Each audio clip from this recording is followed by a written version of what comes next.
तो आपके इस डिजिटल प्लेटफॉर्म पर एक बार फिर से आप सभी लोगों का हार्दिक स्वागत और अभिनंदन करता हूं। सभी को राधे राधे, बांके बिहारी लाल की जय। जय श्री राम, वंदे मातरम, जय हिंद। दोस्तों फटाफट से जुड़ जाइए। और जैसे कि आपको पता है कि प्रयास टेस्ट सीरीज के 2.0 वर्जन के अंदर आप लोगों ने बहुत बेहतरीन परफॉर्मेंस जारी रखा है और आज हम अपने स्कूल मैनेजमेंट और साइकोलॉजी के क्वेश्चंस को लेकर के आपके समक्ष उपस्थित हुए हैं। ज्यादा समय में लूंगा नहीं, कतार लंबी है, शिक्षकों का पीछे एक चरण पूरा तैयार बैठा है। तो ये बिना कोई समय गवाते हुए सभी का स्वागत सत्कार करते हुए आज के सवाल की शुरुआत करेंगे। लेकिन आप देख पा रहे होंगे शिक्षक ग्रेड 3 टास्क आधारित टेस्ट सीरीज टेस्ट 2.0 जो कि डेट आज 19 दिसंबर 2025 को लेवल फर्स्ट सेकंड के लिए लिया गया। सामान्य ज्ञान, सूचना तकनीक, शिक्षा मनोविज्ञान और शैक्षिक प्रबंधन का टेस्ट नंबर 11। तो आइए शुरू करते हैं हमारे पहले सवाल से। और चूंकि सवाल जिगजैग पोजीशन में है तो सवाल पहला स्टार्ट हो रहा है अपना यहां से। एनसीईआरटी क्वेश्चन देखिएगा दोस्तों। एनसीईआरटी जो है उसके द्वारा नई दिल्ली में 1 सितंबर 2025 को अपने 65वें स्थापना दिवस के अवसर पर कौन से नवाचार लॉन्च किए गए। तो ध्यान रखना दोस्तों, 1 सितंबर 2025 को 65वें स्थापना दिवस के अवसर पर जो शैक्षिक नवाचार लॉन्च किए गए हैं उसमें एक बाल वाटिका, ठीक है, एक इसके अंदर प्रशस्त 2.0 ये भी ठीक है, और दीक्षा 2.0। तो ये है 1, 3 और 4, 1, 3, 4 ये रहा, 1, 3 और 4। तो बाल वाटिका, प्रशस्त और दीक्षा 2.0 ये प्रोग्राम जो हैं ये अभी 1 सितंबर 2025 को 65वें स्थापना दिवस के अवसर पर लॉन्च किए गए हैं। रजनी जी भी आपका बहुत बहुत स्वागत सत्कार। Kailash ji good evening. चलिए अगला सवाल देख लेते हैं। शिक्षा मंत्रालय और एनसीईआरटी के मार्गदर्शन में राजस्थान सरकार के द्वारा जो निष्ठा कार्यक्रम चलाया जा रहा है उस निष्ठा का पूरा नाम क्या है। तो आप बहुत आसान क्वेश्चन है, national initiative for school heads and teachers for holistic advancement. तो देख लीजिएगा, national initiative school and teacher advantage, ठीक है, ये भी नहीं है। National initiative school and teacher, national initiative for school heads and teachers holistic advancement, ये इसका सही आंसर हो जाएगा, ऑप्शन नंबर 4। चलिए अगला क्वेश्चन देख लेते हैं। इंदिरा प्रियदर्शनी पुरस्कार योजना के अंतर्गत दी जाने वाली पुरस्कार राशि में कौन सा समूह असंगत है। कक्षा 12 75,000 ठीक है, कक्षा 10 50,000 ठीक है, कक्षा 8 25,000 ठीक है, कक्षा 5 15,000 ये गलत है। तो सही आंसर हो जाएगा ऑप्शन नंबर डी। कक्षा 5 में 15,000 रुपए का कोई पुरस्कार इसके अंतर्गत देने का कोई प्रावधान नहीं है दोस्तों। अगला क्वेश्चन देखते हैं। राजस्थान राज्य शैक्षणिक अनुसंधान प्रशिक्षण परिषद यानी कि आरएससीआरटी जो है उसके द्वारा राज्य स्तर पर जो छात्रवृत्ति परीक्षा कराई जाती है एनएमएमएस, इसका पूरा नाम क्या है। तो इसका नाम है national means cum merit scholarship. National means cum merit scholarship, national means cum merit scholarship, ये रहा साहब answer, national means cum merit scholarship, ये इसका जो है सही उत्तर माना जाएगा। इसका जो फुल फॉर्म पूछा गया दोस्तों, बहुत बढ़िया रोहिताज जी। चलिए अगला सवाल देख लेते हैं। प्रधानमंत्री पोषण शक्ति निर्माण योजना के तहत संचालित जो मिड डे मील योजना है इसका लाभ जो है निम्नलिखित में से किसे दिया जाता है। राजकीय प्राथमिक विद्यालयों को, केवल राजकीय उच्च प्राथमिक विद्यालयों को, शिक्षा गारंटी केंद्रों को, बाल श्रमिक या वैदिक पाठशालाओं को, किस किस को दिया जाता है। तो देखो भैया, मिड डे मील योजना का लाभ राजकीय स्कूलों को मिलता है, राजकीय उच्च प्राथमिक विद्यालयों को भी मिलता है, शिक्षा गारंटी केंद्र यहां भी मिलता है, बाल श्रमिक विद्यालय इनको भी मिलता है, वैदिक पाठशालाओं की कोई बात होती नहीं है, और मदरसा इनको भी मिलता है। तो भैया 1 2 3 4 और 6, 1 2 3 4 और 6, 1 2 3 4 और 6, ये इसका सही उत्तर हो जाएगा, ऑप्शन नंबर डी जो हो जाएगा। अच्छा, एनएमएस आपको मिली भी कानू चौधरी जी, बहुत बढ़िया, क्या बात है, शाबाश। चलिए अगला सवाल देखते हैं। इंदिरा प्रियदर्शनी पुरस्कार योजना सत्र 2025-26 के संदर्भ में कौन सा कथन संगत है। अरे भैया, इसके अंदर तो एक ही कथन संगत है कि 2025-26 में इसका नाम परिवर्तित करके और पद्माक्षी पुरस्कार कर दिया गया था। ये ध्यान रखना, 2025-26 में इसका नाम परिवर्तित करके क्या किया गया था, पद्माक्षी योजना कर दिया गया था। आगे बढ़ते हैं। विद्यार्थी कल्याणकारी योजनाओं के पुराने और नए नामों का संगत समूह कौन सा। मुख्यमंत्री बाल गोपाल, तो पन्नाधाय बाल गोपाल, ये सही चल रहा है। इंदिरा प्रियदर्शनी को पद्माक्षी कर दी, ये भी ठीक है। मिड डे मील प्रधानमंत्री पोषण शक्ति निर्माण, ये इसका नया नाम है, ये भी ठीक है। और महात्मा गांधी स्कॉलरशिप, स्वामी विवेकानंद, नहीं, ये इसका सही आंसर हो जाएगा। महात्मा गांधी स्कॉलरशिप का नाम स्वामी विवेकानंद स्कॉलरशिप नहीं किया गया। आगे बढ़ते हैं। राजस्थान के पहाड़ी और कम जनसंख्या वाले क्षेत्रों में निश्चित दूरी पर प्राथमिक और उच्च प्राथमिक विद्यालय स्थापित करने के लिए प्रवेश योग्य बच्चों की संख्या कितनी होनी चाहिए? तो मैंने आपको बहुत पहले क्लास में बता दिया था, 5वीं तक 20 और 8वीं तक 30। तो 5वीं तक तो 20 और 8वीं तक 30। तो ये देख लो 20 और 30 का रेशो कहां रहा है? 30 20 35 20 20 30। ये इसका सही आंसर है। प्राथमिक स्तर पर 20 होंगे और उच्च प्राथमिक स्तर पर 30 बच्चे जो होंगे इसके अंदर आंसर माना जाएगा। चलिए आगे बढ़ते हैं। राज्य में निशुल्क सीटों पर यानी कि आरटी के तहत जो प्रवेश होता है लॉटरी वाला, उसमें वरीयता स्तर का निर्धारण कौन करता है? तो ध्यान रखना, एक आता है एनआईसी, जिसको हम कहते हैं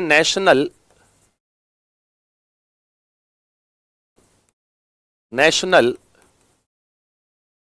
इंफॉर्मेटिक सेंटर।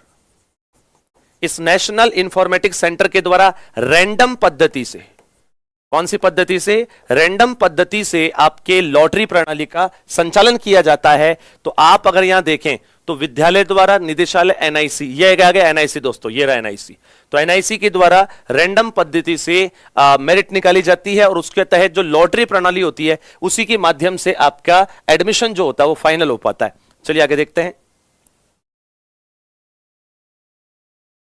राजस्थान में आरटीई नियमावली के अनुसार शिक्षकों की शिकायतों का निवारण करने के लिए, किसकी शिकायतों का निवारण करने के लिए? शिक्षकों की शिकायतों का निवारण करने के लिए जो गठित समितियां हैं और उससे संबंधित जो गठित समितियां हैं और उससे संबंधित जो अध्यक्ष उनका सुमिलित समूह आपको करना है।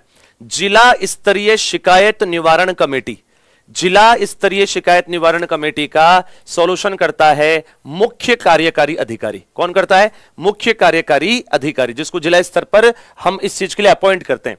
विद्यालय स्तरीय शिकायत निवारण समिति, विद्यालय स्तरीय शिकायत निवारण समिति का काम तो एसएमसी का अध्यक्ष करता है। कौन करता है? एसएमसी का अध्यक्ष करता है। राज्य स्तरीय शिकायत निवारण समिति, राज्य स्तरीय शिकायत निवारण समिति का तो निदेशक करता है प्रारंभिक शिक्षा निदेशालय जो होता है उसका, और ब्लॉक स्तरीय का तो ब्लॉक विकास अधिकारी करता है। तो इसमें आंसर हो जाएगा आपके एक के अंदर 3, एक में 1, 3 1 3 1 3 1 3 1 यहां भी है, तो ये हो जाएगा आपके 3 1 4। तो 3 1 4 ये रहा, 3 1 4 और 2, ये इसका सही उत्तर होगा दोस्तों, 3 1 4 और 2। चलिए आगे बढ़ते हैं।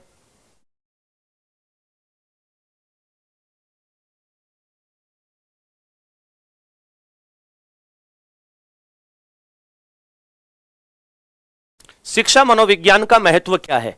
शिक्षा मनोविज्ञान का महत्व विकास की विशेषताओं को समझने में बिल्कुल है, अधिगम की प्रकृति को समझने में बिल्कुल है, व्यक्तिगत भिन्नता को समझने में बिल्कुल है। सभी विकल्प सही है, ऑब्वियसली सी बात है, सारे विकल्प सही है भैया, एक विकल्प गलत नहीं है, क्योंकि शिक्षा मनोविज्ञान इन सभी के अंदर यूटिलाइज भी होता है और इस्तेमाल भी होता है। आगे देखते हैं। मानव विकास के बारे में कौन सा कथन जो है वो गलत है? विकास रेखीय होता है, पहला ही कथन गलत है भैया। विकास रेखीय नहीं होता, विकास कैसा होता है? वर्तुलाकार होता है। विकास कैसा होता है? वर्तुलाकार होता है, स्पाइरल होता है, ठीक है ना। इसके अलावा आगे बढ़ते हैं। पियाजे के संज्ञानात्मक विकास के अनुसार बच्चे किस अवस्था में वस्तु स्थायित्व है? तो वस्तु स्थायित्व गुण भैया 18 माह की आयु से प्रारंभ हो जाता है और 24 माह की आयु तक पूर्णता प्राप्त कर लेता है, यानी कि ये संवेदी पेशी अवस्था के अंदर इसका आंसर माना जाएगा। ये तो बहुत ही आसान क्वेश्चन है दोस्तों, मेरे हिसाब से तो इसको आपने फूंक के माध्यम से उड़ा दिया होगा इस क्वेश्चन को, ठीक है। संवेदी पेशी अवस्था के अंदर ये आपके वस्तु स्थायित्व प्रदर्शित किया जाता है। 18 महीने हो गए ना, उत्पन्न होने लग जाता है। इसके अलावा जब कोई छात्र कक्षा में उतनी सफलता प्राप्त नहीं करता जितनी उसकी क्षमता है, तो उसका मुख्य कारण क्या है? बालक अपनी क्षमता को अधिक समझता है, क्षमता कम समझता है, सामंजस्य, यह आंसर आएगा। सफलता और क्षमताओं में सामंजस्य स्थापित नहीं कर पा रहा, मतलब जितना पोटेंशियल है उतना आउटपुट नहीं दे पा रहा। पोटेंशियल जितना उतना आउटपुट नहीं दे पा रहा, जितना पोटेंशियल अगर उतना आउटपुट दे दे तो निश्चित रूप से सफलता के झंडे गाड़ सकता है। आगे देखते हैं।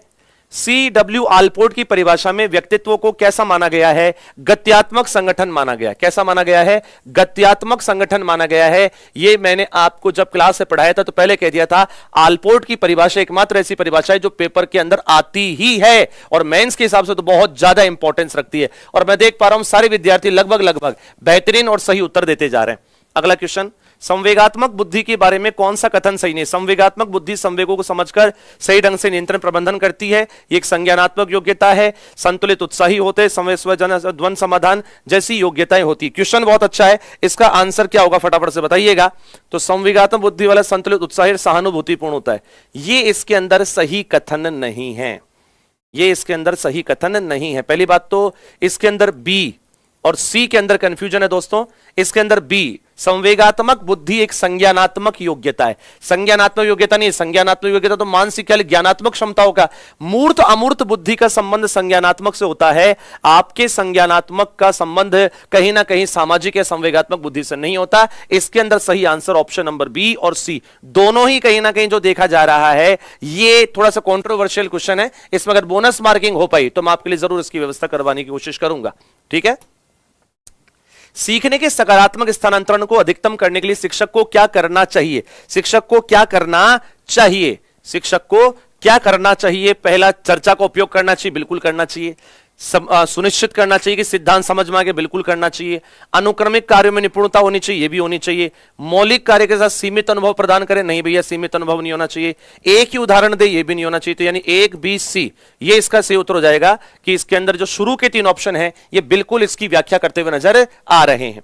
इसके अलावा जब कोई बालक अपनी लापरवाही के कारण स्कूल देर से पहुंचता है तो वो खुद को दोषी मानने के बजाय रास्ते में पड़ने वाली भीड़ को दोषी बताता है। इस प्रकार के समायोजन तंत्र को क्या कहा जाता है? क्या कहा जाता है? तो भैया जब आप किसी भी प्रकार की क्या करते हो, बहानेबाजी करते हो। क्या करते हो? बहानेबाजी करते हो कि साहब मैं तो इस वजह से नहीं आ पाया, मेरे तो ये हो गया, मेरे तो ये समस्या आ गई। तो वहां प्रायोरिटी पे किसको रखा जाता है? औचित्य स्थापना यानी कि रैशनलाइजेशन, जिसे युक्तिकरण, तर्क संगतिकरण, परिमेयकरण के नाम से भी जाना जाता है। इसके अलावा कौन सा उदाहरण अधिगम को प्रदर्शित करता है? हाथ जोड़कर अध्यापक, बिल्कुल सही आंसर हो जाएगा। अधिगम को प्रदर्शित मतलब ऐसा अधिगम जो हमने किसी को देख के सीखा है। किसको देख के सीखा है? तो 75वें के अंदर जो आंसर होगा, 75वें के अंदर आंसर ये हो जाएगा कि हाथ जोड़कर अध्यापक अभिवादन करना। बाकी सारी क्रियाएं तो आपने नेचुरल सीखी, लेकिन हाथ जोड़कर अभिवादन करना किसी को देखा है फिर आपने सीखा है। इसके अलावा तो ये थे दोस्तों आपके साइकोलॉजी और स्कूल मैनेजमेंट के सवाल, जो हमने बहुत आसानी से और बहुत ही इजी क्वेश्चन, मेरे हिसाब से साइकोलॉजी के अंदर तो आपको कोई रत्ती भर भी तकलीफ आती हुई नजर मुझे नहीं आ रही। अब मैं आमंत्रित करूंगा हमारे करंट अफेयर्स वाले सर को, जो योजनाओं के माध्यम से और कुछ बेसिक और करंट से जुड़ी हुई बातें आपको बताएं। तो अब माइक मैं समर्पित कर रहा हूं आदरणीय विपिन सर को। नमस्कार सर।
गुड इवनिंग, नमस्कार आप सभी को।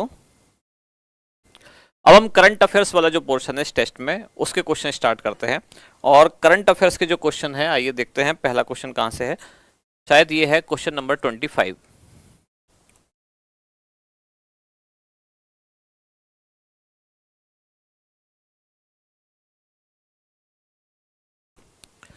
क्वेश्चन नंबर 25, जिसमें पूछा गया है कि हंसेरा, अर्जुनसर और गढ़सीसर गांव हाल ही में किस खनिज के कारण चर्चा में रहे। यानी कि यहाँ किसी एक खनिज की खोज की गई होगी, जाहिर सी बात है इसी कारण ये चर्चा में रहे। खनिज के भंडार यहाँ मिले हैं। अब आपसे पूछा गया है कि कौन से खनिज के भंडार मिले हैं। ऑप्शन है आपके तांबा, पेट्रोलियम, लोहा या फिर पोटास। ये जो क्षेत्र है हंसेरा, अर्जुनसर और गढ़सीसर गांव, ये दरअसल राजस्थान का उत्तरी राजस्थान वाला क्षेत्र है। और ये जो गांव है मुख्य रूप से किस क्षेत्र में पड़ते हैं, जो राजस्थान के उत्तर में जिले हैं श्री गंगानगर, हनुमानगढ़ और थोड़ा पश्चिम की तरफ आए तो बीकानेर। इस क्षेत्र में ये जिले हैं श्री गंगानगर, हनुमानगढ़ और बीकानेर। इस क्षेत्र में ही हाल ही में ये गांव चर्चा में रहे। ये 3 गांव कौन कौन से, हंसेरा, अर्जुनसर और गढ़सीसर। और किस कारण चर्चा में रहे, क्योंकि यहाँ पोटाश नामक खनिज, इस खनिज के विशाल भंडार पाए गए हैं। यानी 25 का उत्तर क्या होगा, ऑप्शन डी। कनु चौधरी ने उत्तर डी दिया है, बिल्कुल सही है। रोहतास जी आपने भी उत्तर डी दिया है, आपका भी जवाब सही है। रवि भैया ने भी डी उत्तर दिया है, इनका जवाब सही है। अब आगे बढ़ते हैं करंट अफेयर्स का जो अगला क्वेश्चन है, देखते हैं कौन सा है आपके टेस्ट में। क्वेश्चन नंबर 26 स्वामी केशवानंद राजस्थान कृषि विश्वविद्यालय बीकानेर, इसके प्रयासों से हाल ही में सांगरी को, ये कैर और सांगरी 2 को एक साथ सब्जी बनाई जाती है जो राजस्थान में, इस सांगरी को जीआई टैग मिला। और यह जीआई टैग प्राप्त करने वाला राजस्थान का कौन सा उत्पाद है। बहुत ही साधारण सा क्वेश्चन है, केवल आपको क्रम याद रखना है। आपको जीआई टैग सांगरी जो है, कैर सांगरी, इन दोनों को जो सब्जी बनाई जाती है, अचार भी डाला जाता है, वही सांगरी। अब इसको जीआई टैग प्राप्त करने वाला राजस्थान का कौन सा उत्पाद बनाया गया है। ऑप्शन है आपके 17वां, 19वां, 21वां या फिर 23वां। जो लोग अभी सीधा सॉल्यूशन देख रहे हैं वो चाहे तो उत्तर देने की कोशिश भी कर सकते हैं। अशोक कुमार ने उत्तर दिया है ए। पहले अशोक कुमार ने पुराने क्वेश्चन का उत्तर दिया था डी, और भूपी इन्होंने भी उत्तर दिया है ए। और ए बिल्कुल सही जवाब है। स्वामी केशवानंद राजस्थान कृषि विश्वविद्यालय, इसके प्रयासों से ही ये सांगरी को जीआई टैग मिला। और ये जीआई टैग प्राप्त करने वाला राजस्थान का कौन सा उत्पाद है, 17वां उत्पाद है। कनु चौधरी ने उत्तर दिया है डी। डी यानी कि आप कह रहे हैं 23वां नहीं, इससे पहले राजस्थान के 16 उत्पादों को जीआई टैग मिल चुका था, और ये उनमें से कौन सा है, अब 17वां उत्पाद है। अब अगला क्वेश्चन देखते हैं, question number 27। CM Ayushman Adarsh Gram panchayat योजना के तहत पूर्णतः निरोधी गांवों को आयुष्मान आदर्श ग्राम घोषित होने पर कितने रुपए की प्रोत्साहन राशि के रूप में दिए जाएंगे। अब ये निरोधी नहीं है, यह है निरोगी, यानी कि रोग रहित, पूर्णतः निरोगी। अब इस गांव को आयुष्मान आदर्श ग्राम घोषित होने पर कितने रुपए की प्रोत्साहन राशि मिलेगी। ये योजना अभी हमने कुछ दिन पहले ही पढ़ी थी। जो लोग करंट अफेयर्स की क्लास लगातार देख रहे हैं उनको पता होगा, अभी कुछ दिन पहले ही हमने योजना पढ़ी थी, मुख्यमंत्री आयुष्मान आदर्श ग्राम पंचायत योजना, जिसमें क्या होगा, ग्राम पंचायत को आदर्श ग्राम पंचायत घोषित किया जाएगा। किस आधार पर, कि कुछ पैरामीटर रखे गए। ये स्वास्थ्य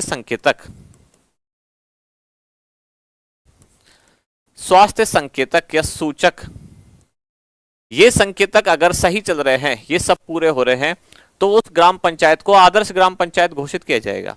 और आदर्श ग्राम पंचायत घोषित होने पर उसको 11 लाख रुपए की राशि इनाम के रूप में दी जाएगी। यानी कि उत्तर क्या होगा हमारा, डी। कुछ समय पहले अभी पढ़ा था, कल या शायद परसों की क्लास होगी, या 1-2 दिन पहले की हो सकती है, जब हमने सितंबर वाला करंट अफेयर्स पढ़ना शुरू किया था, शायद तभी हमने पढ़ा था कि इसको मिलेंगे 11 लाख रुपए, जो कि मुख्यमंत्री आयुष्मान आदर्श ग्राम पंचायत योजना के तहत, जब वो ग्राम पंचायत जो आदर्श ग्राम पंचायत कहलाएगी, कौन सी कहलाएगी, जो सारे स्वास्थ्य संकेतक हैं इन पर खरी उतरे, और उसको कितनी राशि मिलेगी, 11 लाख। 11 लाख उत्तर दिया है मोहम्मद मुबारिक ने और रीत किरण, इन्होंने भी उत्तर दिया है 11 लाख। दोनों का ही जवाब सही है। अब आइए आगे देखते हैं अगला क्वेश्चन।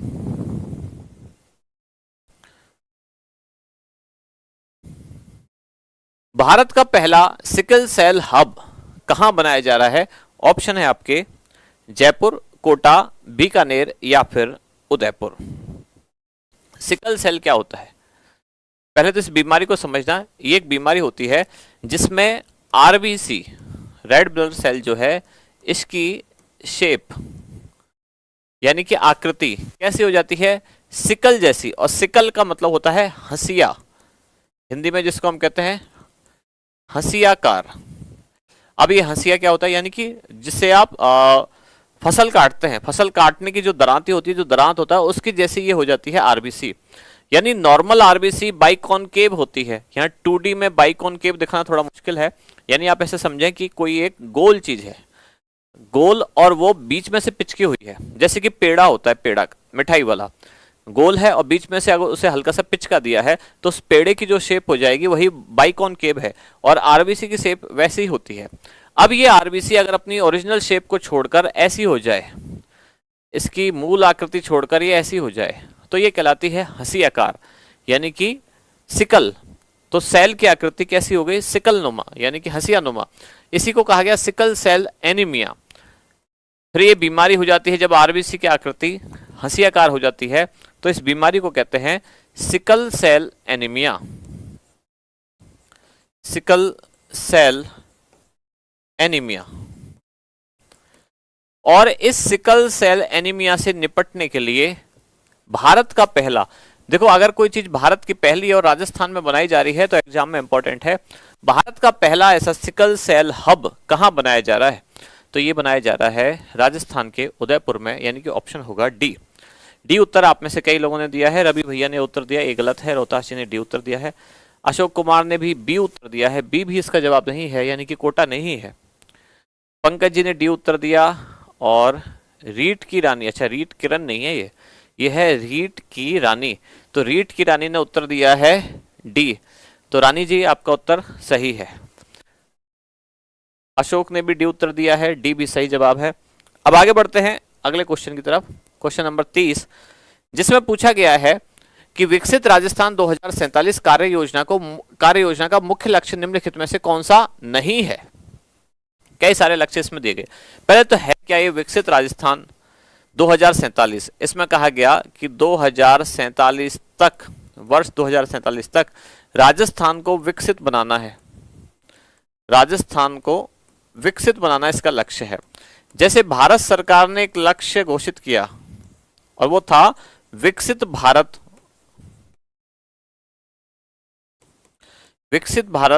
और एट 2047, यानी कि जब हमारी आजादी के 100 वर्ष पूरे हो जाएंगे स्वतंत्रता के, यानी 1947 में आजाद हुए, 2047 में जब 100 वर्ष पूरे हो जाएंगे तब हमें क्या करना है, तब तक हमें हमारे देश का विकास करना है, विकसित बना देना है।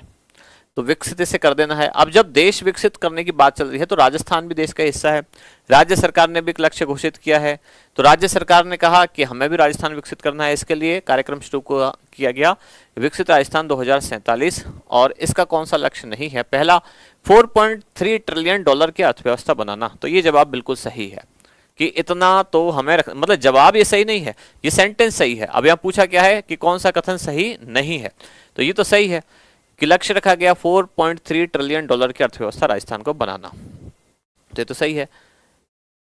रीट की रानी ने बताया आई एम मोनी शर्मा। अच्छा मोनी जी, धन्यवाद आपका नाम बताने के लिए, तब मैं आपको आपके नाम से संबोधित कर पाऊंगा। पहले आपका जो पेज बना हुआ था जिस नाम से, वही दिख रहा था। तो नवीकरणीय ऊर्जा उत्पादन को 290 गीगावाट तक चढ़ाना यानी कि बढ़ाना, अभी फिलहाल कितनी है, 33 गीगावाट। तीसरा 100% स्कूली नामांकन, यानी कि सभी बच्चों जो भी यहाँ स्कूल जाने की उम्र में आ जाएं उन सब का स्कूल में नामांकन होना चाहिए, नाम लिखना चाहिए। और सकल राज्य मूल्य वर्धन यानी कि जीएसपीए में हिस्सेदारी 40% करना। तो कौन सा उत्तर होगा इसमें, कई लोगों ने अलग अलग उत्तर दिए हैं। लास्ट में जो उत्तर आया है रोहतास और भूपी, दोनों का ही उत्तर सही है, यानी कि यही कथन इसमें गलत है। तो उत्तर क्या होगा हमारा, डी। 30 के बाद देखते हैं करंट अफेयर्स का अगला क्वेश्चन कौन सा है, आगे बढ़ते हैं। 31 सर ने करा दिया। इसके बाद है क्वेश्चन नंबर 32। 32 में पूछा गया है कि राजस्थान में आयोजित होने वाले खेलो इंडिया विश्वविद्यालय गेम यूनिवर्सिटी गेम 2025, इसका आयोजन कितने शहरों में होगा। ये तो बहुत ही आसान सा क्वेश्चन है। राजस्थान के जो पुराने 7 संभाग थे, 7 संभाग जो हैं, उन्हीं 7 संभागों में इसका आयोजन होगा। तो आयोजन कौन सा होगा, कितने शहरों में होगा, सी यानी कि 7 संभाग जो राजस्थान के हैं उन्हीं संभाग मुख्यालयों पर इनका आयोजन किया जाएगा। तो उत्तर हमारा क्या होगा, सी। आगे बढ़ते हैं, अब नाम लिखने की जरूरत नहीं है, राजस्थान के जो पुराने 7 संभाग थे वही हैं, अब नाम लिखने में ऐसे ही टाइम जाएगा। आगे बढ़ते हैं 2021 में अगला क्वेश्चन, पद्मश्री से सम्मानित अर्जुन सिंह शेखावत, इनका संबंध किस खेल से है? पद्मश्री पुरस्कार से सम्मानित किया गया 2021 में, इनका संबंध पूछा गया है अर्जुन सिंह शेखावत। ऑप्शन है आपके खेल, साहित्य, चिकित्सा या फिर कृषि वैज्ञानिक ये है। तो क्या होगा इसका उत्तर? 7 उत्तर जो पुराने क्वेश्चन का दे रहे हैं सबका जवाब सही है। 7 अशोक कुमार, रवि भैया, भूपी, सबने 7 उत्तर दिया है और 7 मोहम्मद मुबारक ने भी कहा है। 7 जो पुराने राजस्थान में, मतलब राजस्थान के पुराने जो 7 संभाग घोषित थे, जैसे कि जयपुर, उदयपुर, कोटा, बीकानेर, भरतपुर, अजमेर, अलवर, अलवर सॉरी संभाग नहीं है, तो हाँ इन्हीं 7 पर, ये 7 संभागीय मुख्यालयों पर वो आयोजन किया जाएगा। 2021 में पद्मश्री से सम्मानित अर्जुन सिंह शेखावत, इनका संबंध किससे है ये आपसे पूछा गया है। तो इनका संबंध किससे है? साहित्य से, यानी कि उत्तर इसका क्या होगा? बी उत्तर दिया है कनु चौधरी ने। कनु चौधरी का जवाब एकदम सही है। अब इसके बाद अब लगातार करंट अफेयर्स के क्वेश्चन नहीं है, अब करंट अफेयर्स के क्वेश्चन थोड़े आगे जाके हैं। देखते हैं अब करंट अफेयर्स का अगला क्वेश्चन कहाँ है। ये है क्वेश्चन नंबर 51 यानी कि 51। आते हैं सीधा आप क्वेश्चन नंबर 51 पर। बिखरे बिखरे क्वेश्चन है अलग अलग जगह।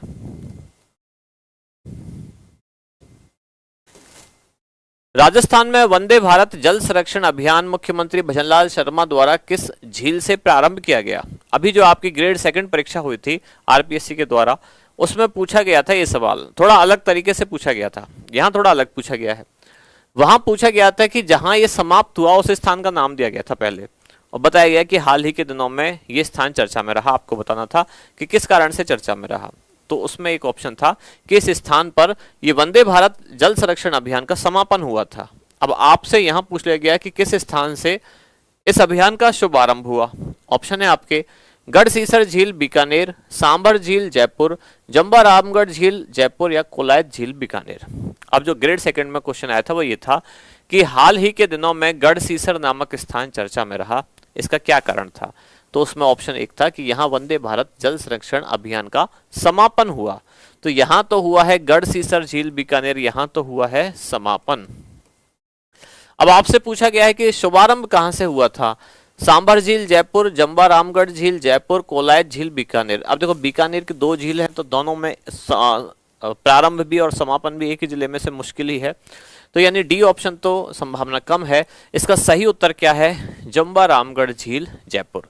यहां से इस कार्यक्रम का शुभारंभ किया गया और जिसका समापन कहां हुआ? समापन हुआ गढ़सीसर झील में जाकर।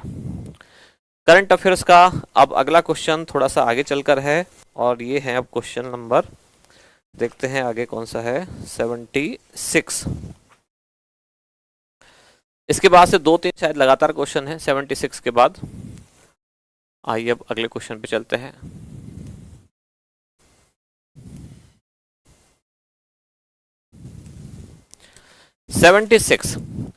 जुलाई 2025 में राजस्थान के नए पुलिस महानिदेशक यानी कि डीजीपी के रूप में किसे नियुक्त किया गया? तो राजस्थान के इनसे पहले जो पूर्णकालिक डीजीपी थे वो तो आरपीएससी के चेयरपर्सन बन गए, अध्यक्ष बन गए, जिनका नाम था यूआर साहू यानी कि उत्कल रंजन साहू। फिर बीच में कुछ कार्यवाहक पुलिस अधीक्षक बने, महानिदेशक बने यानी कि डीजीपी बने। अब पूर्णकालिक किसे बनाया गया है? तो आईपीएस अधिकारी राजीव शर्मा, इनको जुलाई 2025 में राजस्थान का नया डीजीपी बनाया गया।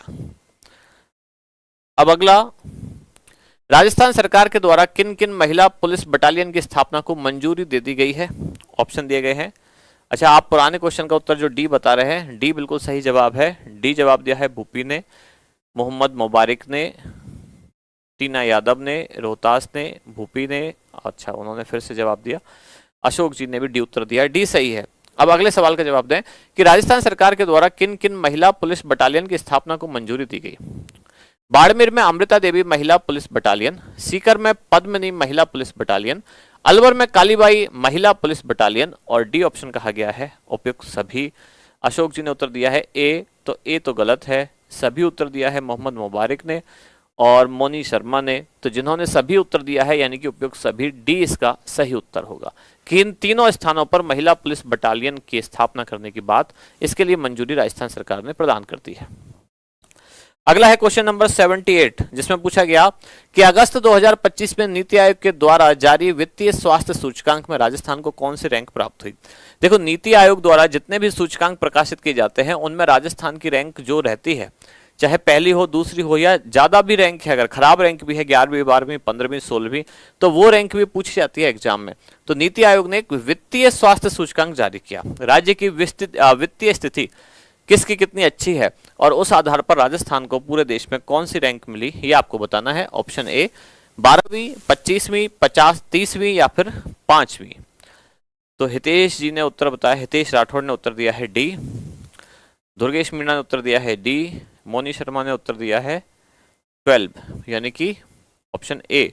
रोहतास ने भी उत्तर दिया है ए। तो ए बिल्कुल सही जवाब है। राजस्थान का इसमें 12वां स्थान रहा। अगस्त 2025 में नीति आयोग ने जारी किया वित्तीय स्वास्थ्य सूचकांक, जिसमें यह बताया गया कि किस राज्य की वित्तीय हालत कितनी अच्छी है, माली हालत कितनी अच्छी है, उसकी अर्थव्यवस्था कितनी अच्छी है, और राजस्थान को इसमें 12वीं रैंक हासिल हुई। अब आगे चलते हैं।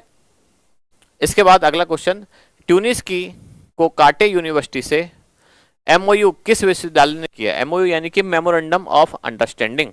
तो हाल ही में एक समझौता पत्र हस्ताक्षरित हुआ है दो विश्वविद्यालयों के बीच, जिनमें से एक तो इधर दी हुई है, दूसरा पक्षकार पूछा गया है मोहनलाल सुखाड़िया विश्वविद्यालय, कोटा विश्वविद्यालय, तीसरा हरदेव जोशी पत्रकारिता विश्वविद्यालय, या फिर राजस्थान विश्वविद्यालय। तो ये समझौता पत्र हस्ताक्षरित किया गया किस विश्वविद्यालय के द्वारा? इसका नाम है हरिदेव जोशी पत्रकारिता विश्वविद्यालय। अच्छा, इसमें हुआ क्या कि भाई दोनों विश्वविद्यालय जो है, ये जो पत्रकारिता विश्वविद्यालय है, इधर का भी जो विश्वविद्यालय है, इन दोनों के बीच में विद्यार्थियों का आदान प्रदान, ज्ञान बढ़ाना, नॉलेज, नई जो टेक्नोलॉजी है उस पर शिफ्ट होना, पत्रकारिता के क्षेत्र में आगे बढ़ना, तो ये सब बातें इसमें की गई, इन दोनों के बीच में ये समझौता हुआ। सी उत्तर इसमें एकदम सही है। इसके बाद अगला क्वेश्चन जो है, इसमें पूछा गया है उत्तराखंड में आयोजित चौथी, ये 4वीं नहीं, 4वीं लिखना गलत है, चौथी कैडेट और जूनियर राष्ट्रीय ताइक्वांडो चैंपियनशिप 2025 में किन खिलाड़ियों ने अंडर 14 कैडेट वर्ग में पदक जीते? तनिष्का पटवा, योग्या सिंह, तनिष्का जोधा या मनिका जाट। अब आगे इनके वो भी बताए गए हैं खेल किसने किसमें, जैसे कि तनिष्का पटवा ने सिल्वर जीता और वैभव सूर्यवंशी ने ब्रॉन्ज। सेट आपको पहचानना है। योग्या सिंह ने गोल्ड और मोना अग्रवाल ने सिल्वर। तनिष्का जोधा ने गोल्ड और रोहित कुमार पटेल ने ब्रॉन्ज, और मोनिका जाट ने गोल्ड, प्रद्युम्न सिंह ने ब्रॉन्ज। चारों ऑप्शन बिल्कुल अलग अलग हैं, ऐसा कोई नहीं है कि जिसमें कोई कॉमन है, तो आपको ज्यादा सोचना पड़ेगा, बहुत ज्यादा दिमाग लगाना पड़ेगा। तो अगर आपको इनमें से एक भी याद है, रोहित कुमार या तनिष्का जोधा, तो आप सही उत्तर दे सकते हैं। इसका उत्तर क्या होगा? सी। किन किन खिलाड़ियों ने अंडर 14 में? तनिष्का जोधा ने जीता गोल्ड और रोहित कुमार पटेल ने जीता इसमें ब्रॉन्ज। अब आगे बढ़ते हैं, देखते हैं करंट अफेयर्स का अगला क्वेश्चन कहां है। अब यह है क्वेश्चन नंबर 96। आते हैं अब क्वेश्चन नंबर 96 की तरफ। 96 ही है या कोई और है, एक बार देखते हैं आगे अगला पेपर में। बिल्कुल अब 96 है, खिलाड़ी के ऊपर क्वेश्चन है। दीपेंद्र सिंह शेखावत जो सीकर से हैं, इनका संबंध किस खेल से है? देखो कई बार यह भी पूछा जाता है कि खिलाड़ी का संबंध किस स्थान से है, तो यहाँ स्थान तो दिया ही हुआ है, दीपेंद्र सिंह शेखावत, स्थान है कौन सा? सीकर। आपसे पूछा गया उनका खेल, किस खेल से संबंध है? ऑप्शन है जिम्नास्टिक, खो खो, निशानेबाजी या फिर तैराकी। बताएं 96 का उत्तर क्या होगा, अगर आपको आता है तो बताएं। जिम्नास्टिक, खो खो, निशानेबाजी या फिर तैराकी, तो किसका संबंध किससे है? दीपेंद्र सिंह शेखावत जो सीकर से हैं, इसका संबंध, इनका संबंध किससे है? जिम्नास्टिक, खो खो, निशानेबाजी या फिर तैराकी, तो इनका संबंध है किससे? निशानेबाजी यानी कि शूटिंग। खेल में ज्यादातर क्वेश्चन ऐसे ही आते हैं, बड़े सिंपल से आते हैं अगर आपने ठीक से पढ़ा है। अगला क्वेश्चन, धरती आबा जनजातीय ग्राम उत्कर्ष अभियान में राजस्थान का देश भर में कौन सा स्थान रहा? पहले तो ये कार्यक्रम पता होना चाहिए आपको। देखो यहां लिखा हुआ है जनजातीय ग्राम उत्कर्ष, यानी इस कार्यक्रम में पूरे देश से ऐसे गांव चुने गए जिनमें जनजातीय आबादी ज्यादा है। अब राजस्थान में, दक्षिणी राजस्थान में, जैसे कि बांसवाड़ा हो गया, बारां और उसके आसपास का क्षेत्र हो गया, यहाँ कुछ क्षेत्र ऐसे हैं जहाँ जनजाति बहुत रहते हैं। अब इसके अनुसार, इस कार्यक्रम के अनुसार, इन जनजातीय बहुल जो गांव हैं उनमें विकास कार्यक्रम किए जाएंगे, और उसमें मुख्य रूप से बुनियादी ढांचे का विकास किया जाएगा। अब इसमें राजस्थान का पूरे देश में कौन सा स्थान रहा? तो राजस्थान का पूरे देश में स्थान रहा पहला, फर्स्ट रहा राजस्थान, और जहां राजस्थान फर्स्ट रहता है वो एग्जाम में इंपॉर्टेंट हो जाता है। अगला, राजस्थान का पहला बर्तन बैंक किस जिले में खोला गया? तो एक योजना शुरू हुई थी, बर्तन बैंक योजना। बर्तन बैंक योजना में पंचायत स्तर पर, ग्राम पंचायत में क्या होगा, एक बर्तन बैंक बनाया जाएगा। यानी कि जैसे टेंट का सामान मिलता है शादियों के समय, तो यहाँ बर्तन मिलेंगे और ये किराए पर आपको उपलब्ध होंगे।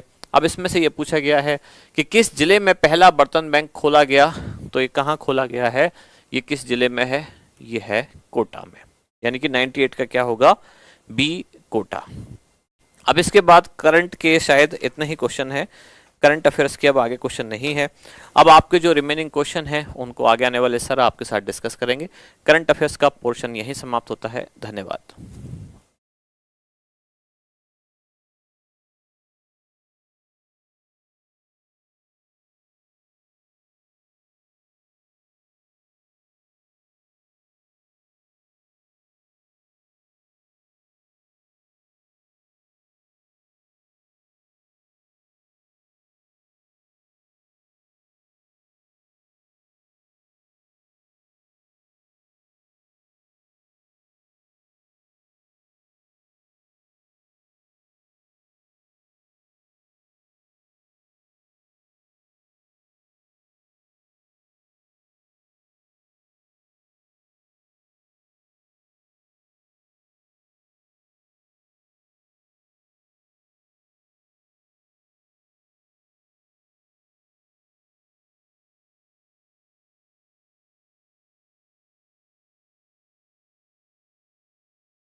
नमस्कार साथियों, स्वागत आप सभी का प्रयास के इस ऑनलाइन प्लेटफॉर्म पर। और आज का जो टेस्ट आप लोगों का रहा उसके सॉल्यूशन को लेकर उपस्थित हूं आपके बीच, और आशा कर रहा हूं कि आप सभी की तैयारी बड़ी ही शानदार और बेहतरीन तरीके से आप लोग लगातार अपने लक्ष्य की ओर बढ़ रहे होंगे। चलो शुरू करूं। आज के टेस्ट में जो सवाल आप लोगों के लिए रहे उन पर बात करते हैं भाई। तो अपना जो पहला क्वेश्चन है विद्यार्थियों वो शुरू होगा क्वेश्चन नंबर 51 से, तो वहीं से शुरू करते हैं भैया लोग।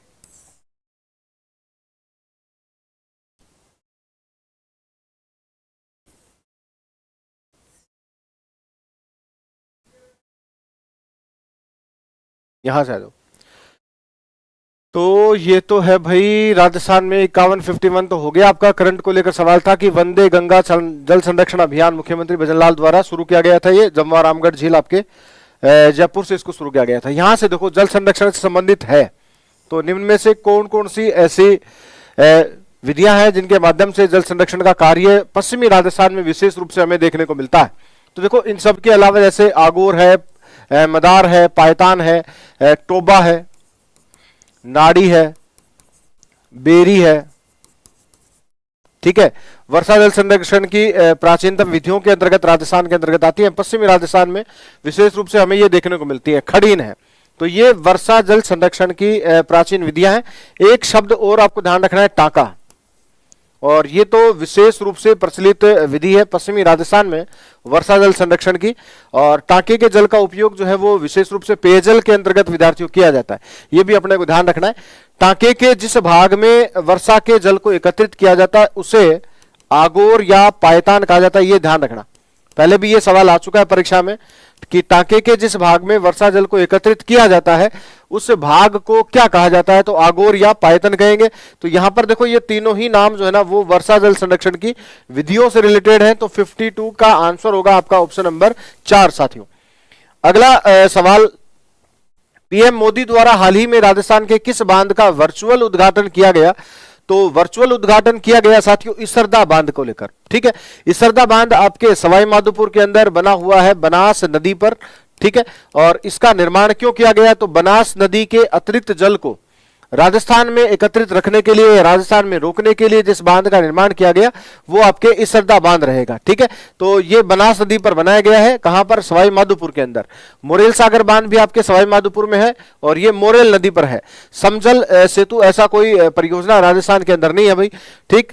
लेकिन माही साइफन ये बांसवाड़ा में है, ठीक है। माही साइफन डूंगरपुर बांसवाड़ा का जो क्षेत्र है वहां पे माही नदी पर माही साइफन बांध का निर्माण करके राजस्थान के डूंगरपुर जिले का विशेष जो क्षेत्र है उसके 21,000 हेक्टेयर क्षेत्र में सिंचाई सुविधा उपलब्ध कराने से संबंधित जो परियोजना है उससे संबंधित है माही साइफन, ठीक, जिसे बिखा भाई सागवाड़ा नहर परियोजना के अंतर्गत रखते हैं।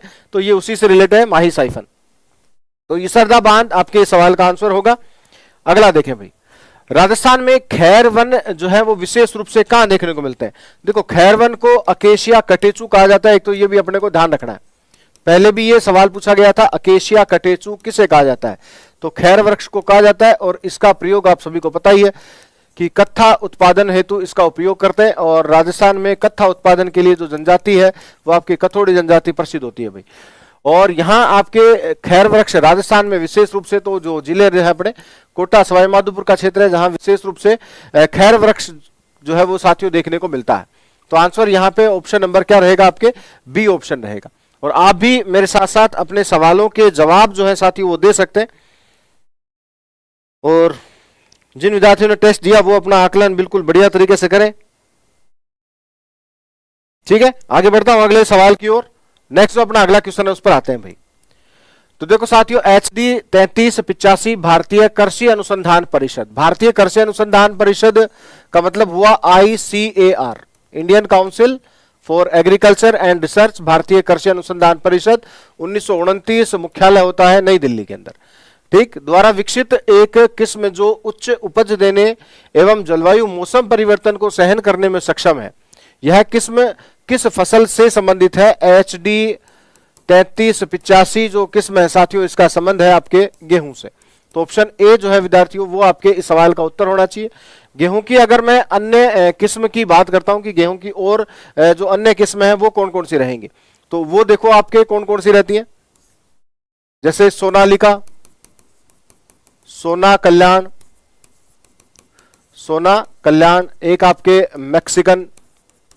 मैक्सिकन लाल बहादुर और गंगा सुनहरी और मैक्रोनी और लाल टर्किश, लाल टर्किश, राज 3077 और अमर, अर्जुन, कुंदन, चंद्रिका, प्रभानी और खर्चिया 65, दुर्गापुरा 65, चंबल 65, ये सभी की सभी जो है साथियों, सारी की सारी किसकी किस्म होती है? गेहूं की किस्म होती है सारी। ठीक है, तो बेसिकली कृषि में ज्यादातर जो सवाल है ना वो फसल और किस्म को लेकर ज्यादातर पूछता है, तो ये आप लोग विशेष याद कर लेना। और ज्यादा फसल नहीं है, 10 से 15 फसलें जो है वो ऐसी रहती है साथियों जिनकी किस्म को लेकर बार बार परीक्षाओं में जो सवाल है वो घूमता है। ठीक है, राजचरी की किसकी किस्म होती है? बाजरे की किस्म है। MH 179 किसकी किस्म है? बाजरे की किस्म है। ठीक, बिल्कुल बिल्कुल, राज ओनली बिल्कुल ठीक है, बाजरे की है, बिल्कुल ठीक है भाई। चलो यहां आंसर क्या रहेगा साथियों? गेहूं जो है वो इस सवाल का उत्तर रहेगा। नेक्स्ट देखें, अगला सवाल क्या है? हाल ही में राजस्थान के किस स्थान पर लिथियम के नवीन भंडार खोजे गए हैं? साथियों ये करंट को भी शामिल करता है और साथ में खनिज का जो चैप्टर है वहां से भी ये सवाल निकलते हैं। खनिजों में ज्यादातर जो सवाल है वो उत्पादन क्षेत्र को लेकर ज्यादातर सवाल एग्जाम्स में पूछ रहे हैं। लगा अगर पिछली परीक्षाओं की अगर बात करूं तो ज्यादातर जो सवाल खनिज के चैप्टर से निकलता है वो यही होता है कि एक तरफ खनिज का नाम होता है और सामने उसके उत्पादक क्षेत्र का नाम, और सुमेलित करने को लेकर यह सवाल ज्यादातर परीक्षाओं में आता है। एक, किस खनिज का उत्पादन राजस्थान के किस जिले में सबसे ज्यादा होता है? ये भी आप लोगों को एक क्रम सारणी जो है वो तैयार कर लेनी है, बढ़िया तरीके से याद रखना, क्योंकि मिस्टेक हुई तो वहां पर तो आंसर जो आप सही करोगे वही सही होगा भाई। ठीक है, तो यहां पर ध्यान रखना कि अपने राजस्थान के अंदर जो हाल ही में लिथियम के नवीन भंडार खोजे गए हैं वो डेगाना भाकरी का जो क्षेत्र है साथियों नागौर के अंदर, यहां पर लिथियम के नवीन भंडार मिले। और आपको पता होगा कि नागौर जो है इसको राजस्थान की धातु नगरी कहा जाता है।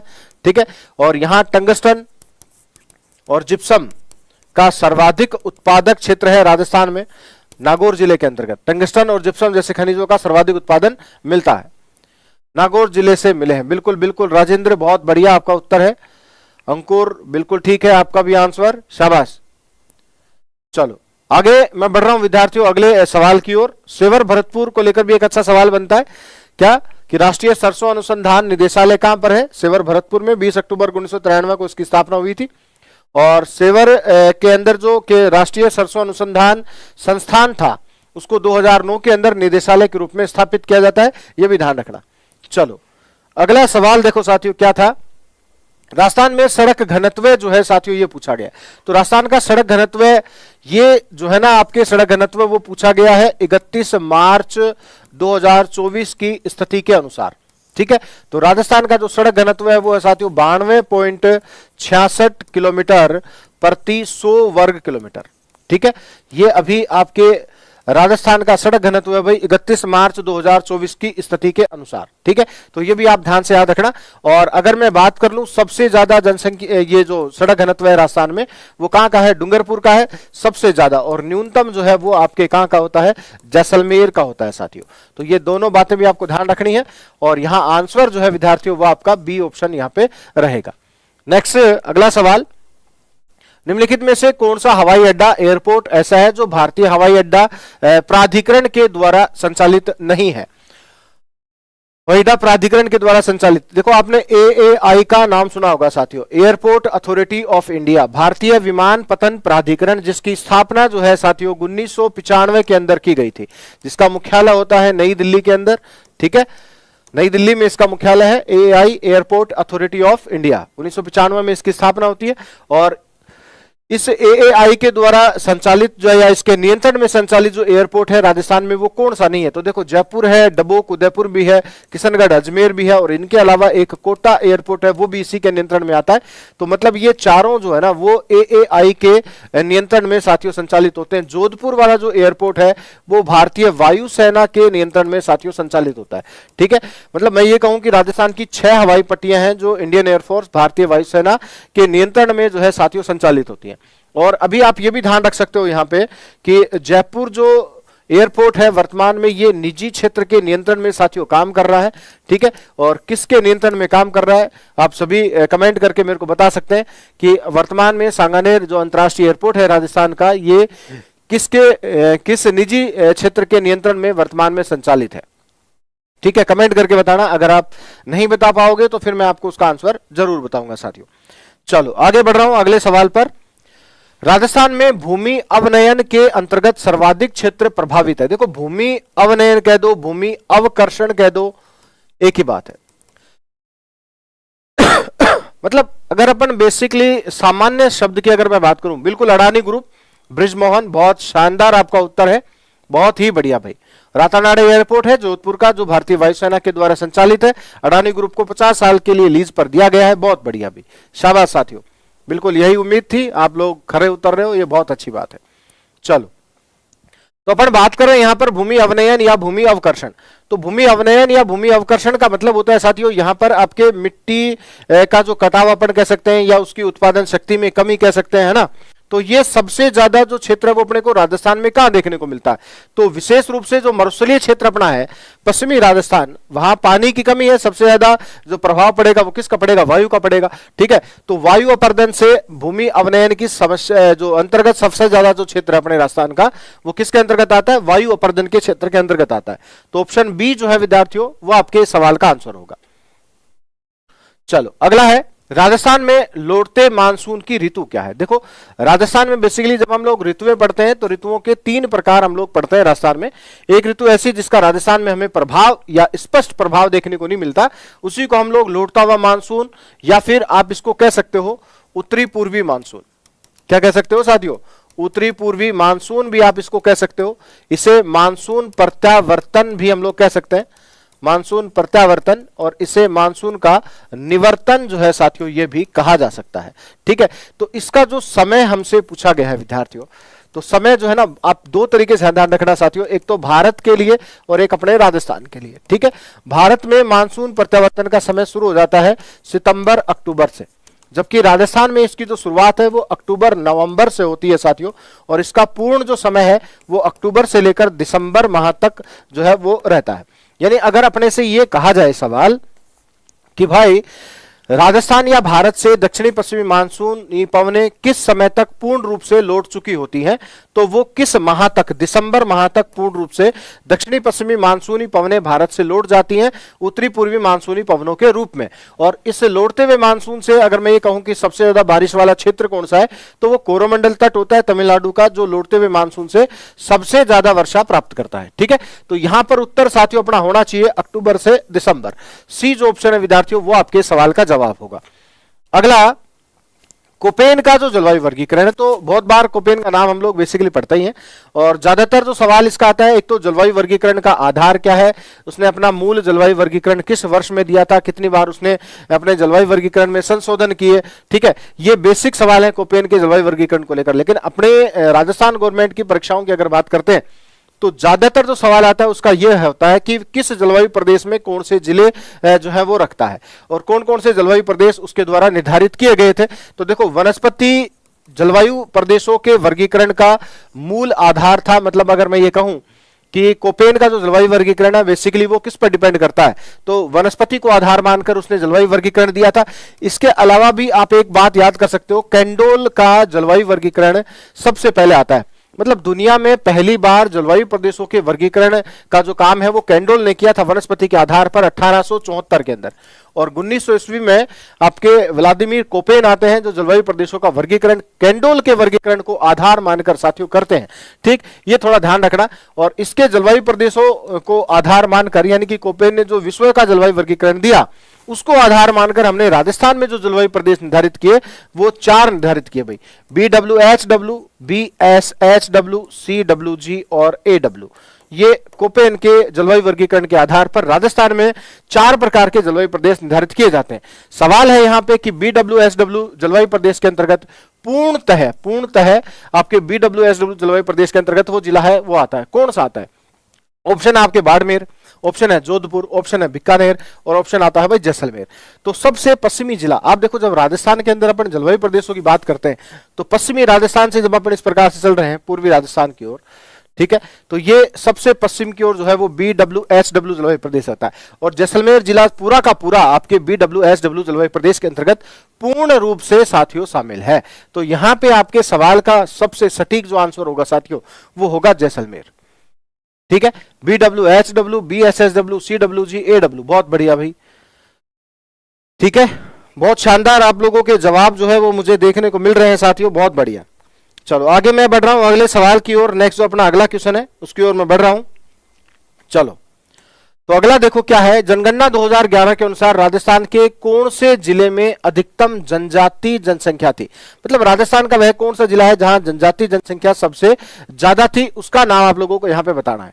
तो ऑप्शन देखो क्या है, उदयपुर, जयपुर, बीकानेर और इनमें से कोई नहीं। मेरे हिसाब से शायद ही किसी विद्यार्थी का यह सवाल गलत हुआ हो, क्योंकि बात जब जनजाति की आ रही है तो हमें पता भील, मीणा जनजातियां राजस्थान में की सबसे बड़ी जनजातियां हैं, और इनका सबसे ज्यादा जो बसाव है वो उदयपुर के अंतर्गत मिलता है। तो आंसर क्या होगा साथियों, इसका ऑप्शन ए होगा। ठीक है, चलो आगे बढ़ते हैं। अगला सवाल देखो क्या है, राजस्थान में नवीन सवर्ण भंडार। बात साथियों ये बहुत गजब का सवाल है, और परीक्षा की दृष्टि से मैं ये कह सकता हूं कि इंपोर्टेंट भी है। ठीक है, नवीन सवर्ण भंडार जो है राजस्थान के अंदर कहां देखने को मिले हैं। देखो राजस्थान में सोना उत्पादन का कार्य किसके द्वारा किया जाता है, तो एक तो आप ये ध्यान रखना, हिंदुस्तान जिंक लिमिटेड, आया हुआ सवाल है परीक्षा में कि राजस्थान में स्वर्ण उत्खनन कार्य जो है वो किस संस्था के द्वारा किया जाता है। तो हिंदुस्तान जिंक लिमिटेड जो है स्वर्ण उत्खनन का काम साथियों राजस्थान में करती है। राजस्थान में सोने का सबसे ज्यादा उत्पादन जो है वो किस क्षेत्र से होता है, कौन से जिले से होता है, तो मूल रूप से आपके जिला होता है राजस्थान का बांसवाड़ा। ठीक है, और बांसवाड़ा के अंदर जैसे आनंदपुर, भूकिया है, जगपुरा है, घाटोल है, तिमरन माता है, ये क्षेत्र बांसवाड़ा के हैं जहां से स्वर्ण उत्पादन का काम किया जाता है।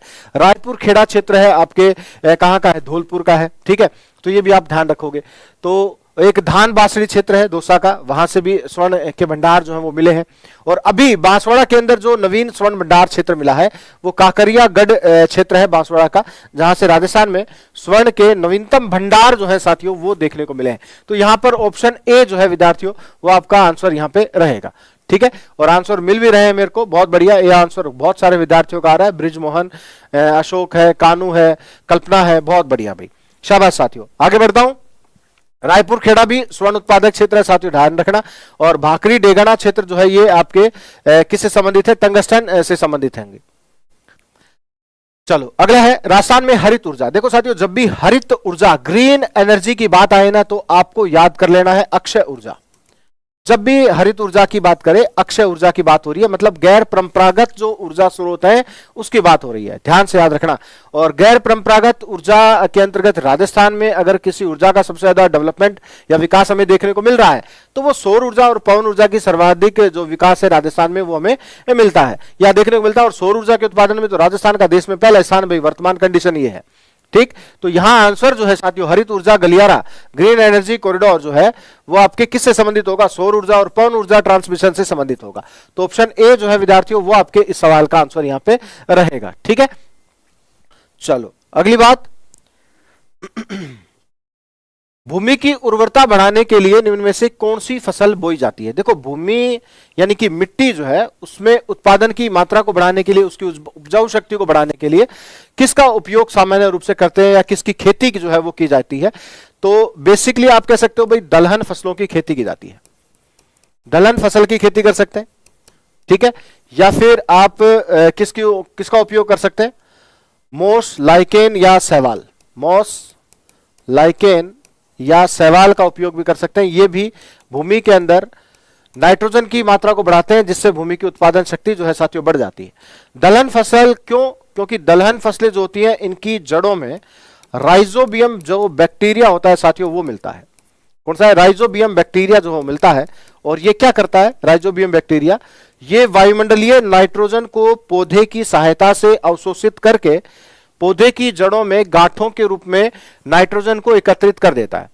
फसल कटाई के बाद जब हम लोग पाटा फेरने का कार्य करते हैं तो गांठें टूटकर मिट्टी के साथ मिल जाती हैं और मिट्टी में नाइट्रोजन की मात्रा बढ़ जाती है, मिट्टी नाइट्रोजन से भरपूर हो जाती है जिससे उसकी उत्पादन शक्ति वापस बढ़ जाती है।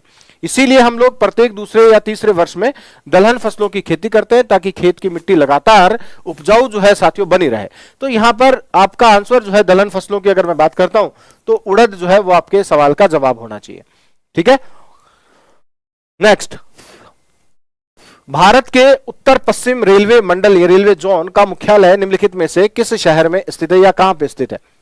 देखो भाई, उत्तर पश्चिम जो रेलवे जोन है भारत का, इसकी स्थापना होती है 14 जून 2002 को। कब होती है? 14 जून 2002 को साथियों इसकी स्थापना हुई। कहां पे है ये? तो ये साथियों जयपुर के अंतर्गत इसका मुख्यालय है। इसको नॉर्थ वेस्ट रेलवे NWR कहा जाता है और इसका मुख्यालय आपके कहां पे हो गया? जयपुर में हो गया। ठीक है, स्थापना हुई कब? तो स्थापना जरूर ध्यान रखना, ये इंपॉर्टेंट है। कहां है ये तो बहुत आसान है, लगभग विद्यार्थी इसको तैयार कर लेगा। स्थापना सभी को याद नहीं रहेगी, तो ये ध्यान रखना। एक और बात आपको बता दूं, राजस्थान में रेलवे जोन तो एक है, लेकिन राजस्थान में कितने रेलवे जोन का कार्य क्षेत्र आता है? तो वहां आप लोग 5 रेलवे जोन का नाम जो है साथियों आपको लेना होगा, ध्यान रखना। ठीक है, कि राजस्थान में कितने रेलवे जोन का कार्य क्षेत्र जो है वो रहता है।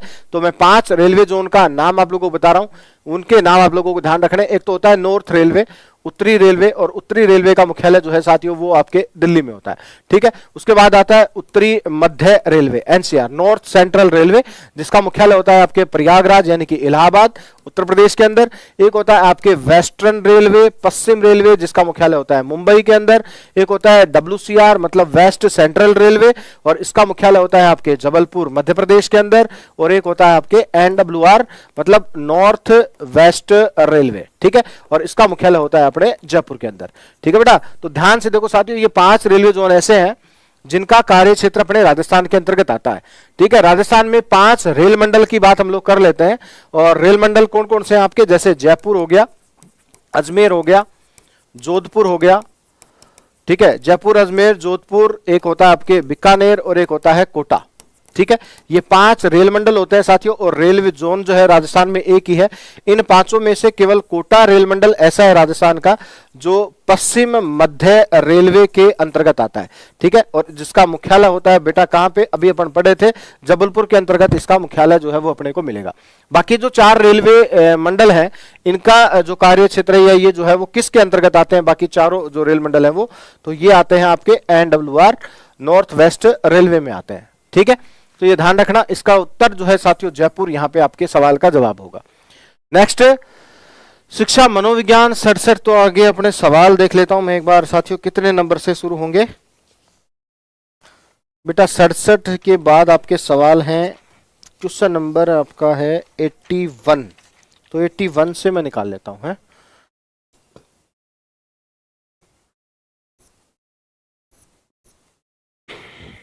ये लो बेटा, ये आ गया आपके क्वेश्चन नंबर 81। क्या कह रहा है? भील जनजाति के द्वारा महुआ वृक्ष की छाल से कच्ची शराब बना जाती है, उसे क्या कहते हैं? ये सवाल भी रिपीटेड है, मतलब पिछले 2-3 परीक्षाओं में 2-3 बार ये सवाल जो है वो रिपीट रहा है। तो आप लोग इसको ध्यान से याद रखेंगे कि इससे बनी हुई जो शराब होती है उसे मावड़ी या फिर मोकड़ी के नाम से जाना जाता है। ठीक है, तो आंसर क्या होगा यहाँ पे आपका? मावड़ी B ऑप्शन है, और मावड़ी नहीं मिले तो साथियों मोकड़ी नाम भी आप लोगों को मिल सकता है। ठीक है, ये ध्यान से याद रखना।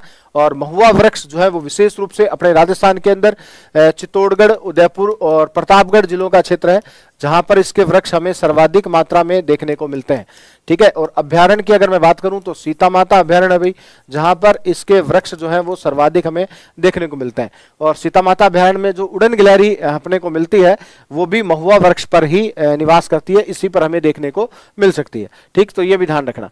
चलो अगला है सवाल आपका क्वेश्चन नंबर 82। क्या कह रहा है? देखो, सीता माता वन्यजीव अभयारण्य, अभी अपन बात कर रहे थे वही उसने पूछ लिया। तो सीता माता वन्यजीव अभयारण्य जो है वो राजस्थान के निम्नलिखित में से किस क्षेत्र में स्थित है? तो भाई प्रतापगढ़ बेसिकली है। तो प्रतापगढ़ देखो, किसी में भी यहाँ पर 3 जो ऑप्शन आए उन तीनों में प्रतापगढ़ का नाम नहीं है।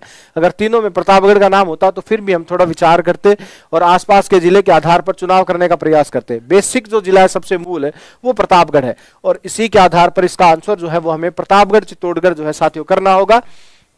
अगली बात, सवाल बिल्कुल इजी है, आसान सा, बिल्कुल सिंपल। मैं अगर ये कहूं कि ये बहुत आसान सवाल था, जो विद्यार्थी आराम से अगर तैयारी कर रहा है वो इसका बिल्कुल आंसर करेगा। और ये सवाल भी अगर आपसे हल नहीं हो रहा तो वही भाई सोचने का विषय, चिंता का विषय बन जाएगा वो। ठीक है, तो चलो आगे मैं बढ़ता हूं अगले सवाल की ओर। बेसिक बात सीता माता अभयारण्य को लेकर आपको ध्यान रखनी है कि राजस्थान में सबसे ज्यादा औषधियां, राजस्थान में सबसे ज्यादा सागवान के वन, कहाँ देखने को मिलते हैं? तो सीता माता अभयारण्य में देखने को मिलते हैं।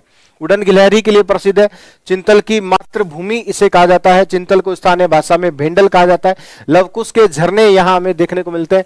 प्रागैतिहासिक काल का नक्काशी युक्त पत्थर जिसे लखिया भाटा कहा जाता है वो यहाँ हमें देखने को मिलता है। वाल्मीकि का आश्रम हमें यहाँ देखने को मिलता है।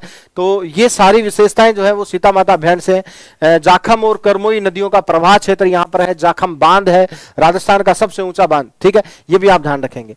चलो तो आगे बढ़ रहा हूं अगले सवाल की ओर। सवाल है फाइरे फाइरे जनजाति विशेष को लेकर है। और भील जनजाति में जब कभी संकट की स्थिति उत्पन्न हो जाती है तो रणघोष जो होता है उनका वो फायरे फायरे के नाम से रणघोष उनका होता है। तो भील जनजाति में रणघोष क्या होता है भाई? फायरे फायरे होता है। बहुत बार ये सवाल एग्जाम्स में रहा है साथियों। राजस्थान सरकार द्वारा जनजातीय क्षेत्रीय विकास विभाग की स्थापना किस वर्ष में की गई थी? जनजातीय क्षेत्र विकास कार्यक्रम या विभाग जो है इसकी स्थापना होती है 1975 के अंदर साथियों इसकी स्थापना जो है वो की गई थी। तो इसको भी आप ध्यान से याद रखेंगे।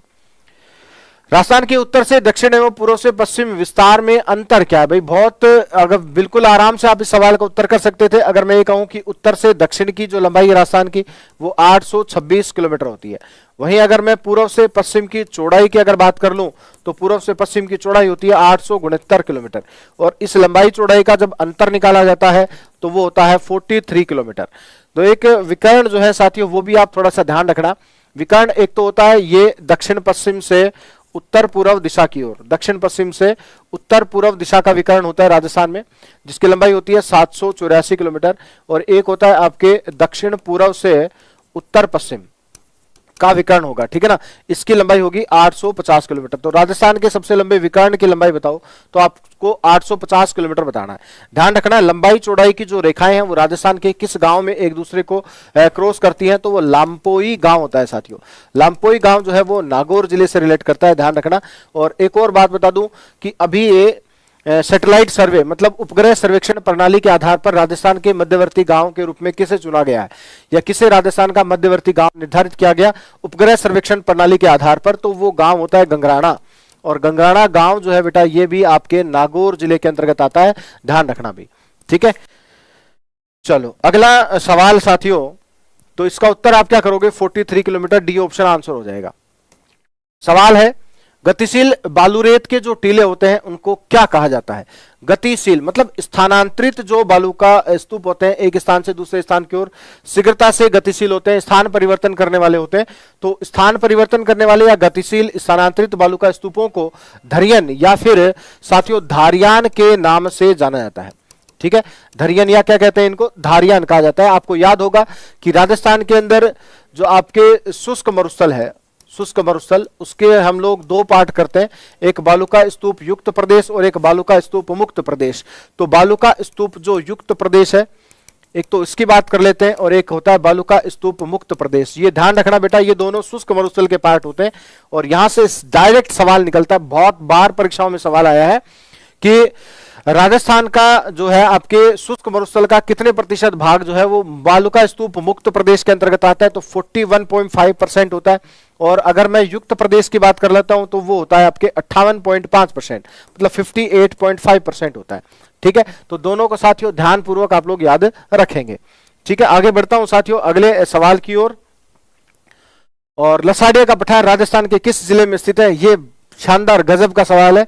एक विद्यार्थी का कमेंट आ रहा है कि सर 58 नंबर क्वेश्चन का आंसर तो बता दो सर। 58 नंबर का क्वेश्चन क्या है बेटा?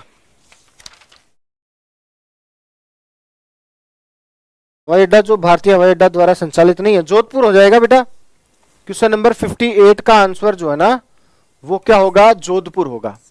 लगाया होगा? नहीं लगाया क्या? आंसर नहीं लगाया? 58 ये लो भाई, अभी देख लेते हैं बेटा, अगर नहीं लगाया तो लगा देंगे, चिंता करने की जरूरत ही नहीं है आपको।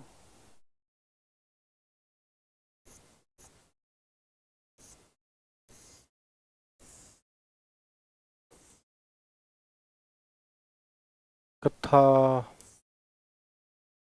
52 में ये रहा, ये लगा तो रखा है जोधपुर, देखो लिखा भी है वायुसेना। तो भारतीय हवाई अड्डा द्वारा संचालित नहीं है, तो हवाई अड्डा को क्या कह रहा हूं मैं? एएआई कह रहा हूं, जिसकी स्थापना 1995 में हुई। और ये 4 एयरपोर्ट है आपके राजस्थान के, चारों एआई के द्वारा संचालित होते हैं। और जोधपुर जो है वो भारतीय वायुसेना के द्वारा संचालित है। डी ऑप्शन इसका आंसर होगा बेटा। ठीक है, अभी अपन लेटेस्ट जिस सवाल पर चल रहे थे उस सवाल पर आते हैं। अब कितने नंबर का सवाल था यार? सवाल था शायद ये, हाँ चल तो रहा, ये रहा। तो हम इसकी बात कर रहे थे, शुष्क मरुस्थल, बालुका स्तूप मुक्त और बालुका स्तूप युक्त प्रदेश का प्रतिशत जो है ना वो आप थोड़ा सा ध्यान रखोगे। तो यहाँ पे आंसर होगा धरियन, और इस प्रतिशत को बेटा ध्यान रखना भी।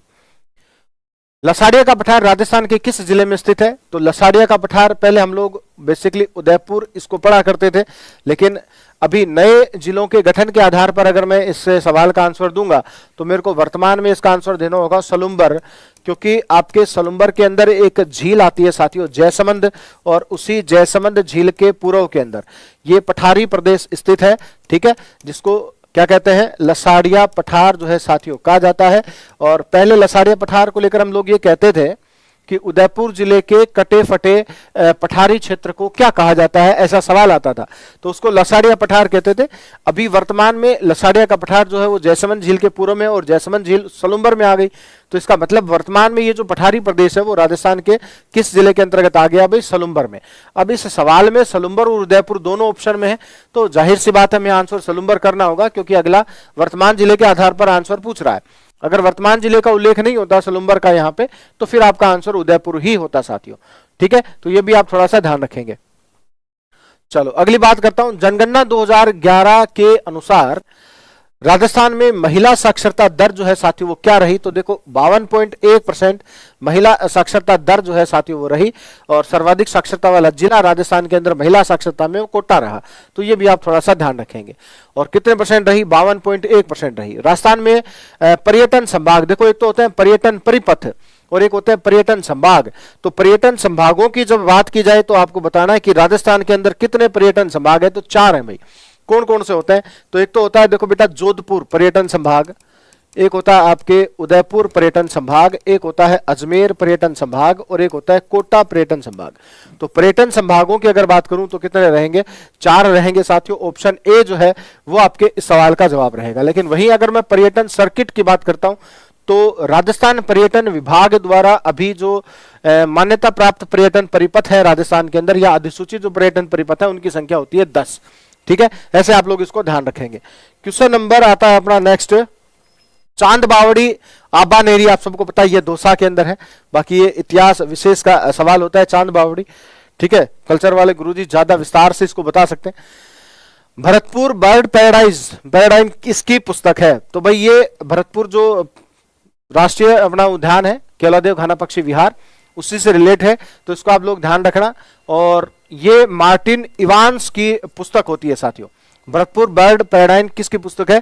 मार्टिन इवांस की पुस्तक होगी। तो इसका आंसर जो है यहाँ पे ऑप्शन सी जो है वो रहेगा, तो ये ध्यान रखें। अगला है क्रोमोस्टार्स मृदा जो है वो राजस्थान के किन भागों में पाई जाती है? देखो ये जो मिट्टी है क्रोमोस्टार्स, ये वर्टिसोल टाइप की मिट्टी का ही एक प्रकार होता है, वर्टिसोल। तो वर्टिसोल्स मिट्टी का ही एक टाइप है। और वर्टिसोल अगर मैंने आपको बता दिया इसको लेकर, तो इसका मतलब आप समझ जाओगे कि वर्टिसोल जो है वो दक्षिणी पूर्वी राजस्थान से रिलेट करती है। दक्षिणी पूर्वी राजस्थान के जिले जैसे कोटा, बूंदी, बारा, झालावाड़, वहां पर ये दिया गया होगा। ठीक है, आबानेरी दिया है, चांद बावड़ी, आबानेरी, दौसा। देख लेता हूं एक बार में क्या सवाल था, आबानेरी भी इसमें दिया है। तो बिल्कुल भाई चांद बावड़ी कहां पर होगी? आबानेरी में होगी। अगर आबानेरी और दौसा दोनों ऑप्शन में आ रहे हैं तो वहां पर फिर आपको आंसर करना होगा आबानेरी। ठीक है, ध्यान रखना भाई, बिल्कुल सही है, बहुत बढ़िया। तो वर्टिसोल्स की अगर मैं बात कर लूं साथियों यहाँ पे, तो ये किससे रिलेट करती है? आपके जो मिट्टी है कौन सी? क्रोमोस्टार्स, इसी इसका स्वरूप होता है, या ये वर्टिसोल मिट्टी का ही एक स्वरूप है। और इसके आधार पर आप इसका आंसर करोगे दक्षिणी पूर्वी राजस्थान। अब देखो इस सवाल के अंदर दक्षिण पश्चिम राजस्थान दिया है, पूर्वी राजस्थान दिया है, उत्तरी राजस्थान तो बिल्कुल नहीं हो सकता, ये भी बिल्कुल नहीं हो सकता। ठीक है, हो सकता था लेकिन पश्चिम अगर शब्द आ गया तो दिक्कत है। यहाँ पे पश्चिमी राजस्थान नहीं हो सकता, तो यहाँ उत्तर जो है सटीक वो रहेगा बी ऑप्शन, पूर्वी राजस्थान। और यहाँ जिला जो है विशेष रूप से जो आपके सवाई माधोपुर वाला जो एरिया है, करौली वाला जो एरिया है साथियों, वो हम थोड़ा सा यहाँ पे रखेंगे। ठीक है, अगला थार मरुस्थल का अक्षांश और देशांतर, ये बड़ा गजब का सवाल है। वो कहते हैं ना कि अधीनस्थ बोर्ड कुछ सवाल ऐसे रखता है जो विद्यार्थियों की नींद उस समय उड़ा देता है। तो ये ऐसे ही सवालों में से एक सवाल है कि राजस्थान में थार मरुस्थल का अक्षांश और देशांतरीय जो विस्तार है वो भाई क्या होगा। और बहुत सारे प्यारे विद्यार्थी होते हैं मेरे ऐसे जो राजस्थान का अक्षांश विस्तार ही याद नहीं होता उनको, लास्ट तक जब परीक्षा आ जाती है ना तब भी उनको राजस्थान का अक्षांश विस्तार जो वो या बता नहीं पाते हैं कि सर ये है, ऐसा भी होता है। और यहाँ तो थार मरुस्थल का बताना है तो भाई रट लेना ढंग से, हर एक चीज को बढ़िया तरीके से याद करके जाना है। तो 25 डिग्री नॉर्थ से लेकर 30 डिग्री नॉर्थ और 69-30 से 74-45, ये ध्यान से याद रखना। तो ऑप्शन सी जो है वो आपके सवाल का जवाब होगा। यदि राजस्थान का केवल 2 भौतिक विभागों में बांटना हो तो सर्वाधिक संभावित भू आकार क्या होंगे। यदि अपने को राजस्थान को केवल 2 ही भागों में बांटना है तो एक तो अपन बांट सकते हैं मैदान, और दूसरा जैसे अरावली पठार और मैदान, थार मरुस्थल और नदीकृत मैदान, एक आपके अरावली और दक्षिणी पूर्वी पठार। तो करो भाई आंसर, क्या करोगे आप इस सवाल का। मेरे को अगर 2 मुख्य भागों में अगर राजस्थान को बांटना हो तो एक तो अपन बात कर सकते हैं किसको लेकर, पश्चिमी मैदान और एक अरावली, मैदान पर्वत और पठारी भूभाग। तो बी जो ऑप्शन है साथियों वो सबसे सटीक उत्तर होगा, मैदान एवं पर्वतीय क्षेत्र मतलब पठारी भूभाग। तो 2 ही चीजें, एक मैदान और साथ में पर्वत और पठारी भूभाग को ऑब्लिक लगा के लिख दिया है तो हम इसी को आंसर करेंगे। तो बी जो ऑप्शन है विद्यार्थियों वो अपने इस सवाल का आंसर जो है वो रहेगा। जसविंद्र बिल्कुल ठीक है आपका जवाब, बहुत बढ़िया। कल्पना का आंसर ये आ रहा है तो थोड़ा सा ध्यान दे भाई, आंसर होगा यहां पे बी ऑप्शन। चलो आ जाओ अगला सवाल। तो 96 आगे हो गए क्या। तो भाई साथियों 95 कितने सवाल हो गए, 95 तक अपना आगे, इस सवाल का जवाब नहीं हुआ आपके पास। ठीक है तो ये अंतिम 94 इससे पहले था ना, ठीक है। तो 95 देखो भाई क्या है सवाल। सवाल कह रहा है कि राजस्थान में शीतकालीन वर्षा का कारण क्या होता है। तो शीतकाल में जो वर्षा होती है पश्चिमी विक्षोभों से होती है बेसिकली, और पश्चिमी विक्षोभों की उत्पत्ति होती है भूमध्य सागर कैस्पियन सागर के क्षेत्र से, और वो पश्चिमी विक्षोभ जेट पवनों की सहायता से उत्तरी पश्चिमी भारत से प्रवेश करते हैं और इनसे होने वाली वर्षा को, शीतकालीन वर्षा को मावट कहा जाता है, गोल्डन ड्रॉप्स कहते हैं, स्वर्णिम बूंदे कहा जाता है। ठीक है तो यहां उत्तर जो है विद्यार्थियों आपका क्या होगा कि शीतकालीन वर्षा का कारण क्या है। तो देखो दक्षिण पश्चिम पवने नहीं होगा क्योंकि ये वर्षा ऋतु से रिलेट करती हैं, पश्चिम एवं उत्तरी पश्चिमी पवने और पछुआ पवने, उत्तरी पूर्वी पवने। तो बी जो ऑप्शन है विद्यार्थियों ये आपका उत्तर होगा। और ये अगर मान लो नहीं होता यहाँ पे ऑप्शन तो पश्चिम विक्षोभ लिख सकता हूं मैं इसको, भूमध्य सागरीय चक्रवात लिख सकता हूं, भूमध्य सागरीय चक्रवात। ठीक है तो ये शीतकालीन वर्षा के कारण है अपने राजस्थान के अंदर, जो फरवरी माह में विशेष रूप से ये वर्षा जो है वो देखने को मिलती है, क्योंकि अपन जब सवाल पढ़ते हैं कि सबसे ज्यादा मावट किस माह में होती है तो फरवरी माह में। ठीक है विद्यार्थियों तो ये आज के टेस्ट में पूछे गए आप लोगों के महत्वपूर्ण सवाल थे। और अगले सॉल्यूशन के साथ आपके गोविंद जी सर हैं, पॉलिटिकल साइंस को लेकर आप लोगों के बीच उपस्थित हो रहे हैं, तो स्वागत कीजिए सर का जबरदस्त तरीके से। आइए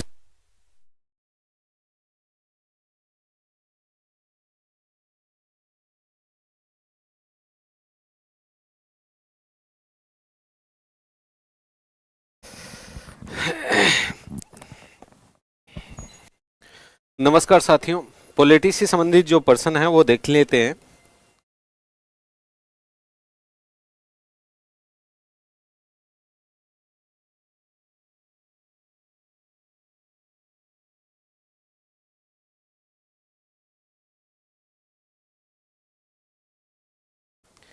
एक पर्सन तो ये है भाई, राजस्थान की विधानसभा में अनुसूचित जाति व जनजाति की कितनी सीटें आरक्षित हैं। तो राजस्थान विधानसभा की सीटें हैं वो 200 हैं, और 200 सीटें हैं ये कब की गई थी तो 1977 में बढ़ाकर कितनी कर दी थी, 200 कर दी थी।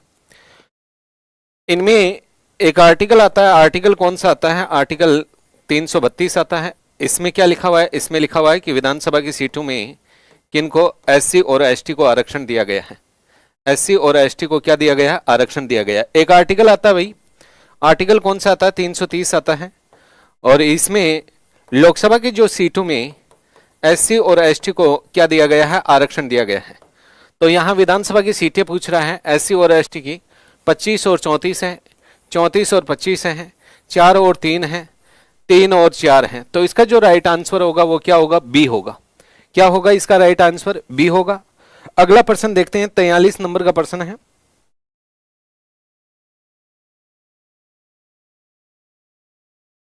राजस्थान के ऐसे मुख्यमंत्री जो प्रोटेम स्पीकर थे, यानी कहने का मतलब मेरे दोस्तों, एक आर्टिकल आता है, आर्टिकल कौन सा आता है, 188 आता है। ये क्या कहता है, ये कहता है कि विधानसभा है, विधानसभा के सदस्यों को शपथ कौन दिलाता है? तो विधानसभा के सदस्यों को शपथ दिलाने का कार्य है वो राज्यपाल या राज्यपाल के द्वारा नियुक्त सदस्य करता है। और नियुक्त सदस्य होता कौन है? तो प्रोटेम स्पीकर होता है। ये विधानसभा के जो जितने भी निर्वाचित सदस्य आते हैं, उनमें से जो बार बार निर्वाचित होकर आ रहा है, उनमें से किसी एक सदस्य को प्रोटेम स्पीकर बनाया जाता है। तो हरिदेव सिंह जोशी है, बरकतुल्ला खां है, बेहरू सिंह शेखावत है, जगन्नाथ पहाड़िया है। इसका जो राइट आंसर होगा वो क्या होगा? बेहरू सिंह शेखावत होगा। उसके बाद में नेक्स्ट अगला प्रश्न देखते हैं, क्वेश्चन नंबर 50 है। ये क्या कह रहा है कि दल बदल कानून के आधार पर विधानसभा सदस्यों को कौन अयोग्य घोषित कर सकता है? डायरेक्ट प्रश्न यूं पूछता है, एक आर्टिकल आता है 192 आता है। ये क्या कहता है कि विधानसभा के सदस्यों की या विधानमंडल के सदस्यों की अयोग्यता का अंतिम फैसला कौन करेगा? तो विधानमंडल के सदस्यों की अयोग्यता का जो अंतिम फैसला करेगा, वो अंतिम फैसला करेगा कौन? राज्यपाल करेगा। कौन करेगा? राज्यपाल। लेकिन कब करेगा? जब केंद्रीय निर्वाचन आयोग सिफारिश करता है। केंद्रीय निर्वाचन आयोग की सिफारिश पर कौन? राज्यपाल है, वो विधानमंडल के सदस्यों की अयोग्यता का अंतिम फैसला देता है। एक आर्टिकल आता है, आर्टिकल कौन सा? 191। 191 में क्या लिखा हुआ है कि दल बदल से संबंधित है सदस्यों की योग्यता व अयोग्यता का निर्धारण कौन करता है? तो दल बदल से संबंधित सदस्यों की योग्यता व अयोग्यता का निर्धारण कौन करता है? अध्यक्ष व सभापति।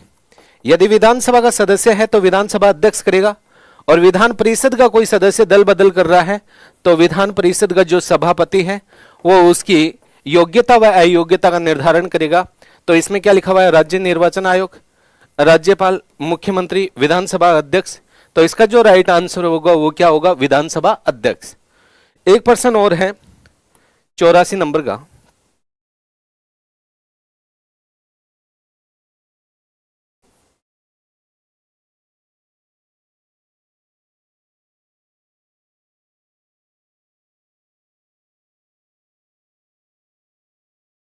ये हो ही गया 84 नंबर का प्रश्न।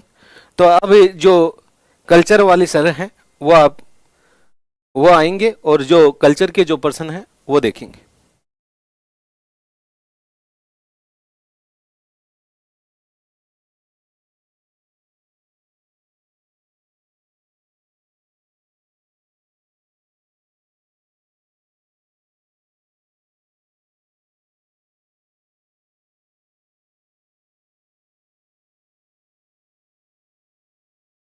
हेलो, हाँ भी साथियों, नमस्ते, नमस्कार, शुभ संध्या, जय जय राजस्थान, जय जय राजस्थानी।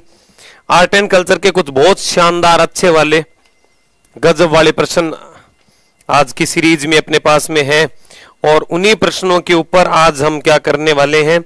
एक शानदार सी चर्चा करने वाले हैं। ठीक है, प्रश्न हमारा स्टार्ट होता है। एक तो हमारा पहला ही प्रश्न है, आज शुरुआत ही सबसे, हाँ, सबसे पहला अपना ही है ना। सुनो गौर से दुनिया वालों, बुरी नजर ना हमसे डालो, सबसे आगे रहेंगे हिंदुस्तानी, है ना। तेजा जी का जन्म कहाँ हुआ? बिल्कुल, नमस्ते नमस्ते नमस्ते, हाँ सभी को नमस्ते भाई। ठीक है, देखिए तेजा जी का जन्म कहाँ हुआ? तेजा जी का जो जन्म है वो हुआ था कहाँ पे? खरनाल में। खरनाल कहाँ है? नागौर के अंदर। खरनाल किधर है? नागौर के अंदर तेजा जी का क्या हुआ था? जन्म हुआ था। कब हुआ था? तो लगभग 1073 ईस्वी। दोनों ऑथेंटिक जगह, दोनों ही अलग अलग आंकड़े मिलते हैं। तो 1073-74 में इनका जन्म खरनाल नागौर के अंदर इनका जन्म हुआ था। ठीक है, फिर इसके बाद में अगला हमारा जो प्रश्न आता है वो 3 नंबर आता है। स्वर्गीय कृपाल सिंह शेखावत जी का संबंध जो है वो किससे है? कृपाल सिंह शेखावत का संबंध किससे है? ठीक है, किससे होगा? कृपाल सिंह शेखावत जी का संबंध किससे रहेगा? उस्ता कला, मीनाकारी, थेवा कला, ब्लू पोट्री। ठीक है, कृपाल सिंह जी शेखावत को क्रेडिट जाता है किसको?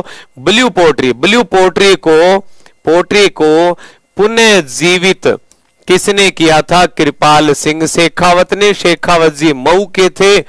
मऊ कहां पड़ता है? सीकर में पड़ता है। और 1974 में क्या मिला था? पद्मश्री। 1974 में क्या मिला था? पद्मश्री अवार्ड इनको मिला था। मऊ सीकर के थे ये। आगे अपना चौथा प्रश्न और है, निम्न में से कौन सा संस्कार जन्म से संबंधित है? सामेला विवाह में होता है भाई, बारात का स्वागत होता है। बान विनायक पूजन होता है। क्या होता है? विनायक पूजन होता है, विवाह का है। मोसर जो है वो क्या है? मृत्यु भोज है। जड़ुल्ला क्या होता है? बालक का जो सिर का मुंडन होता है उसको क्या बोलते हैं? जड़ुल्ला। तो जड़ुल्ला किससे संबंधित है? जन्म से है। किससे? जन्म से। Kharnal Nagaur, very good. फिर इसके बाद में आगे चलो, 6 नंबर पे प्रश्न है अपना। 6 नंबर पे, सवाई जय सिंह द्वारा स्थापित 36 कारखानों में से कुछ वस्त्रों से संबंधित थे। सीवन खाना, रंग खाना, छापा खाना। ठीक है, कपड़ों से संबंधित है। सीवन खाना सीलना, रंग खाना रंगना, छापा खाना छापे जाते थे। सीले रंगे वह यहाँ पे छापे जाते थे। तो ऑप्शन अपना क्या हो जाएगा? ऑप्शन अपना बी हो जाएगा। फिर अगला प्रश्न है 7वां, सुमेलित करना है। 2.5 दिन का झोंपड़ा अजमेर में है। मुंशी महारानी की छतरी तो अलवर में है। मानगढ़ धाम बांसवाड़ा में। रानी बटियाणी मंदिर कहां है? बालोतरा के अंदर। तो क्या हो जाएगा? ए का 3 हो जाएगा, बी का 4 हो जाएगा, सी का 2 हो जाएगा और डी का 1 हो जाएगा। ऑप्शन सी हमारा एकदम क्या रहेगा? राइट आंसर रहने वाला है। ठीक है, फिर इसके बाद में आगे चलते हैं हम। 9 नंबर पे बात है। 9 नंबर पे, पूर्व मध्य काल भक्ति काल की रचना है। भक्त शिरोमणि के पद। भक्त शिरोमणि के साथ में याद रखना मीराबाई के पद। भक्त शिरोमणि मीराबाई के पद। ये जो है ये किस काल की रचना है? पूर्व मध्य काल की रचना है।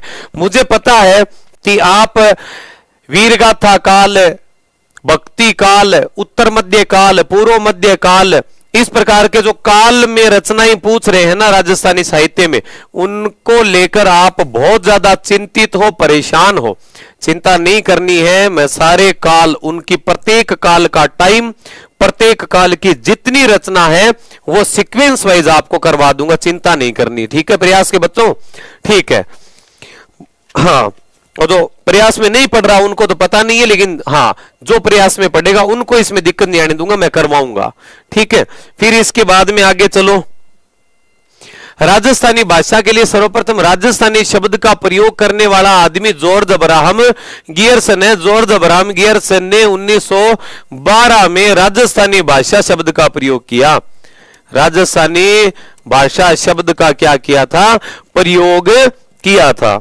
फिर इसके बाद में है आगे 11 नंबर, लच्छी राम किस नाटक के कलाकार है? कुचामणी ख्याल। कुचामणी ख्याल मित्रों एक नाटक है जो नागौर का है। और लिच्छी राम जो है, लिच्छी राम जी इस कुचामणी ख्याल के प्रवर्तक हैं।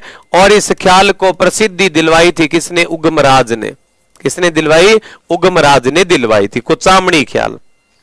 फिर आगे चलो, गेर नृत्य कहां का है? गेर भाई मेवाड़ और बाड़मेर दोनों का है। गेर जो है होली के अगले दिन खेलते हैं, बस होली के अगले दिन गेर खेलते हैं पूरे राजस्थान में, लेकिन फेमस है मेवाड़ और कहां का?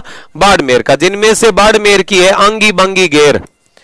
आंगी बांगी गेर है यहाँ की। ठीक है, 12 नंबर हो गया। फिर इसके बाद में आगे है अपना 14 नंबर प्रश्न।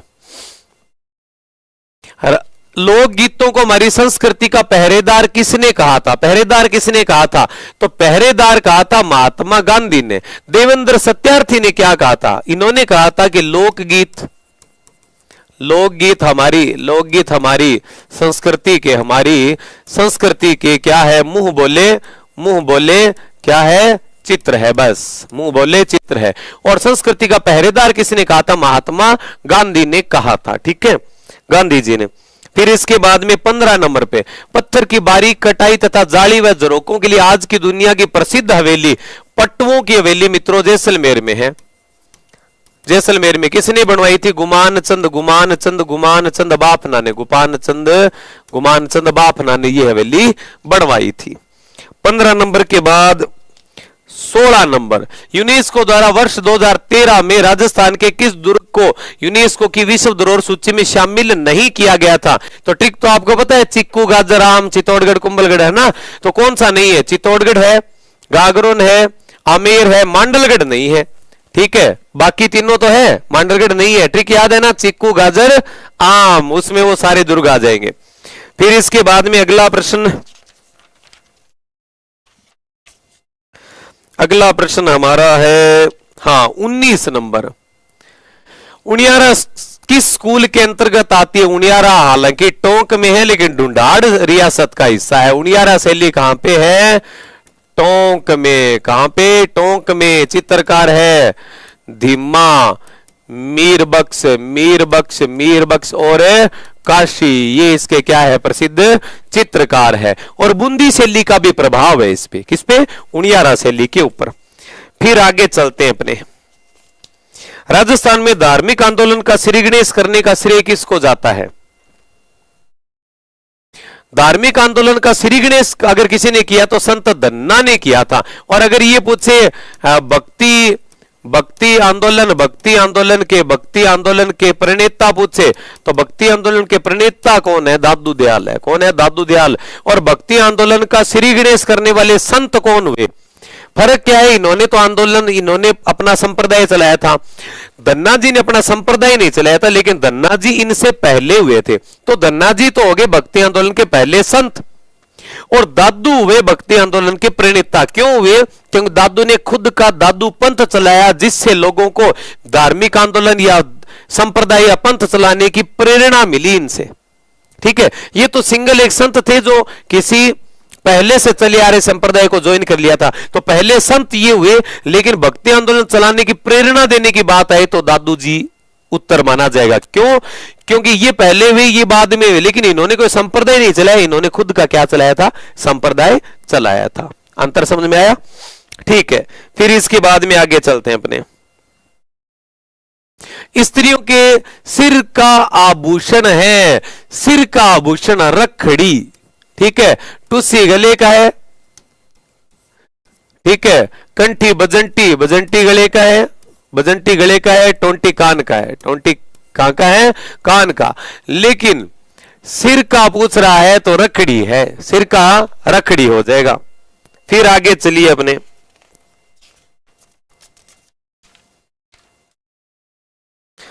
इसके बाद अपना प्रश्न आ रहा है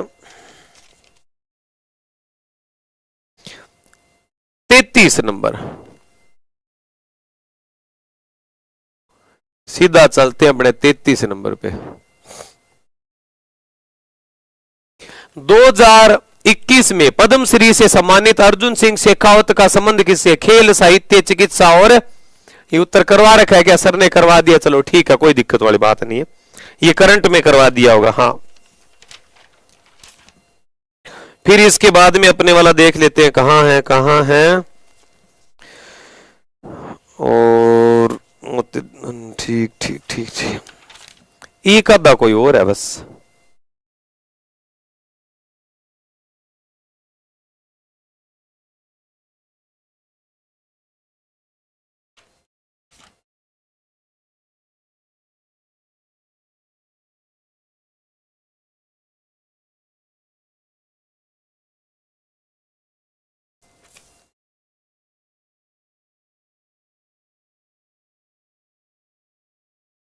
सीधा 81 पे है अपने,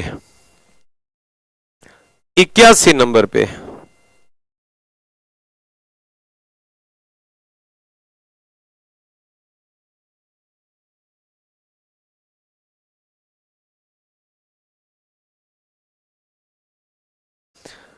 करवा किसने? भेल जनजाति महुआ वृक्ष की छाल से कच्ची शराब बनाती है, मावड़ी कहलाती है, ठीक है। जियो वाली सर ने करवा दिया होगा ये तो, आज कोई बात नहीं। फायरे फायरे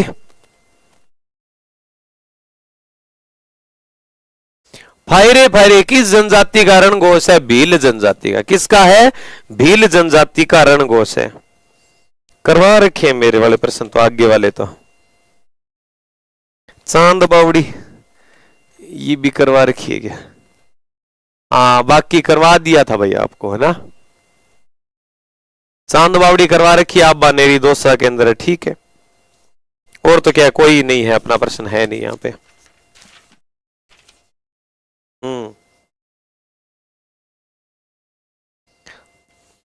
101 और देख लेता हूं।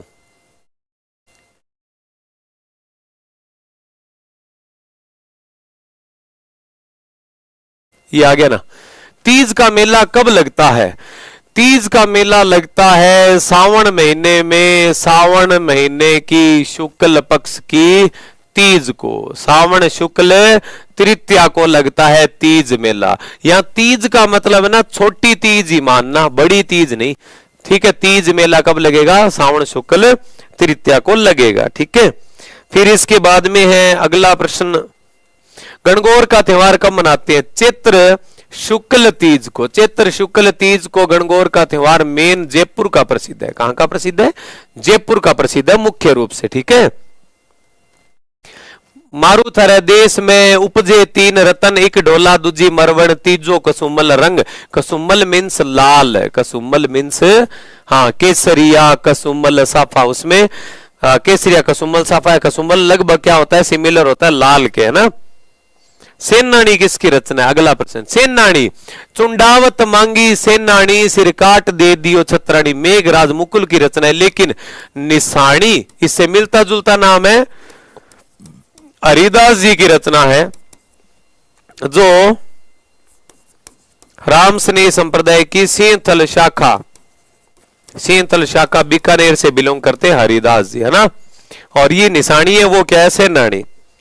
बस ये कंफ्यूजन हो सकता था। आगे 103, राजस्थानी बोलियों में सर्वाधिक साहित्य लेखन व सर्वाधिक समृद्ध साहित्य किस बोली में प्राप्त होता है? तो भाई साहित्य की बोली कौन सी है? मारवाड़ी।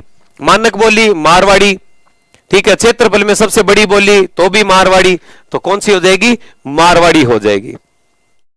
फिर इसके बाद में 104, हवा महल में कितनी खिड़कियां हैं? 953 खिड़कियां हैं। कितनी? 953 क्या है? खिड़कियां हैं इसके अंदर, ठीक है।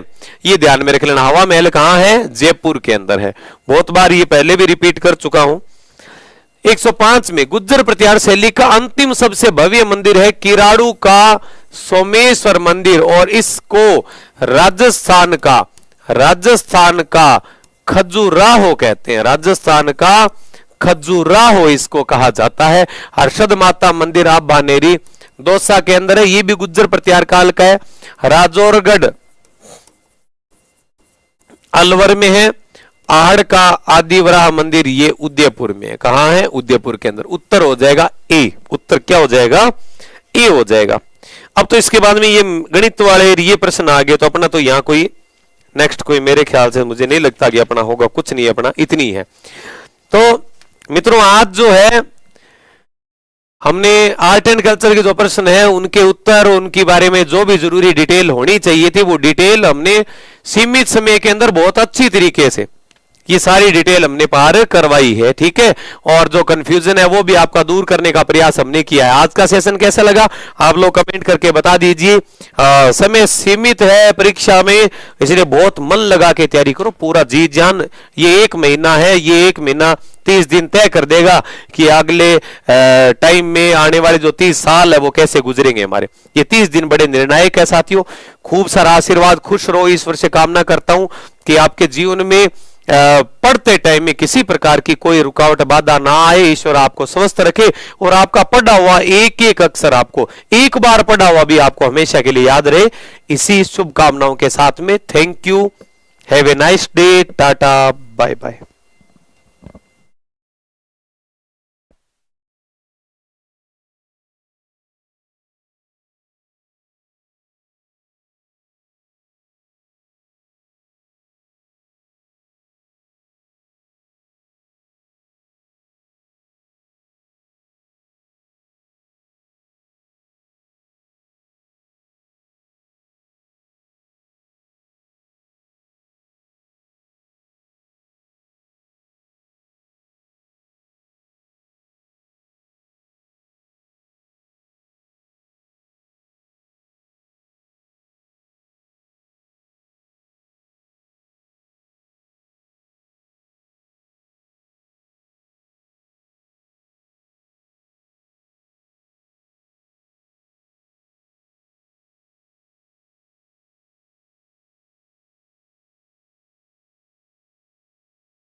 हाँ भी राधे राधे सभी को।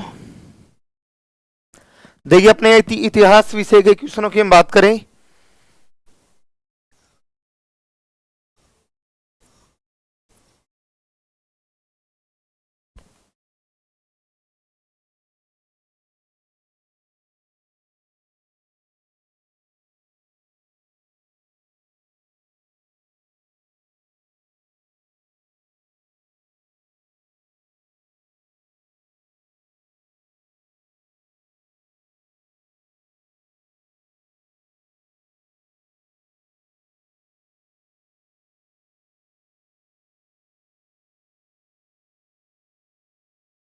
देखिए पहला क्वेश्चन है, किस सभ्यता स्थल से योग मुद्रा में प्राचीनतम समाधान के साक्ष्य प्राप्त होते हैं?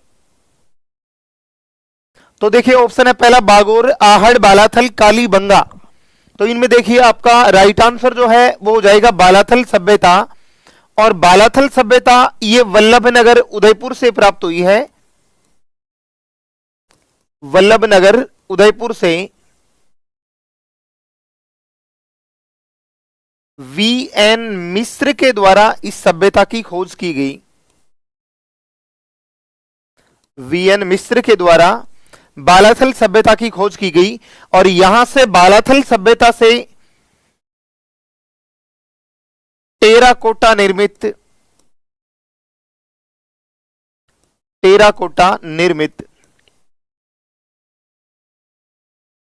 वृषभ की मूर्ति, 11 कमरों का विशाल भवन या 11 कमरों का दुर्ग कह सकते हो, और एक सूती वस्त्र का टुकड़ा जैसा कि बैराठ से प्राप्त हुआ था, कि बैराठ के समान सूती वस्त्र का टुकड़ा यह बालाथल से प्राप्त हुआ है। अगले क्वेश्चन नंबर 41 की देखिए बात करें हम कि महाराणा प्रताप की हरावल पंक्ति का नेतृत्व किसके द्वारा किया गया? देखिए भाई महाराणा प्रताप की हरावल सेना का नेतृत्व है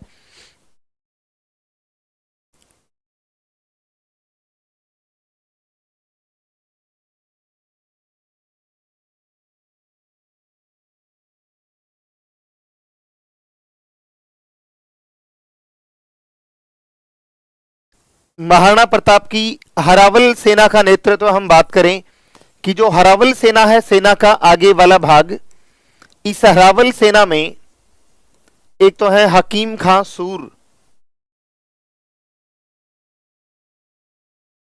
रावत सांगा, डोडिया भीम सिंह।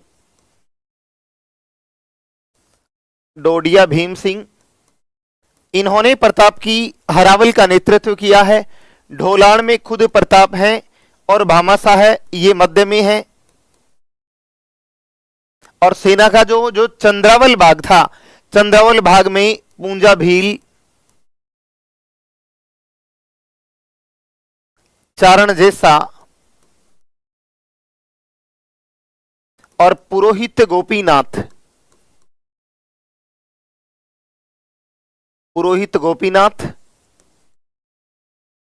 ये है चंद्रावल बाग में। और हरावल बाग में था हकीम खान सूर। पूंजावल जो पूंजा भील है ये थे चंद्रावल में। हासन खां मेवाती ये महाराणा सांगा के सेनापति थे, जो सांगा के मुस्लिम सरदार थे। सांगा के मुस्लिम सरदार हसन खां मेवाती। और झालामान सिंह ये प्रताप के दाएं भाग में है, महाराणा प्रताप के। तो इनमें आपका हकीम खान सूर आंसर हो जाएगा। और अगले क्वेश्चन की बात करें, तात्या टोपे द्वारा झालावाड़ के किस राजा को पराजित कर उससे धन वसूली की? देखिए भाई झालावाड़ के राजा का नाम था पृथ्वी सिंह, और पृथ्वी सिंह को बंदी बनाकर इनसे 15 लाख रुपए मांगे, लेकिन 7 लाख रुपए देकर पृथ्वी सिंह यहां से भाग निकला। तो पृथ्वी सिंह हो जाएगा आंसर आपका। और नंबर 43 की बात करें, 43 का हो चुका है। 44 की बात है, किस रियासत द्वारा सर्वप्रथम अपने मंत्रिमंडल में गैर सरकारी सदस्यों को शामिल किया गया? तो देखिए जयपुर ये पहली रियासत है जिसने सबसे पहले अपने मंत्रिमंडल में गैर सरकारी सदस्य को शामिल किया है, दौलतमल भंडारी। अगला, राज्य पुनर्गठन आयोग की सिफारिश पर किस क्षेत्र का विलय राजस्थान संघ में नहीं किया गया? तो अजमेर मेरवाड़ा भी था, सिरोन क्षेत्र भी था, सुनील टप्पा भी है, सिरोही नहीं था।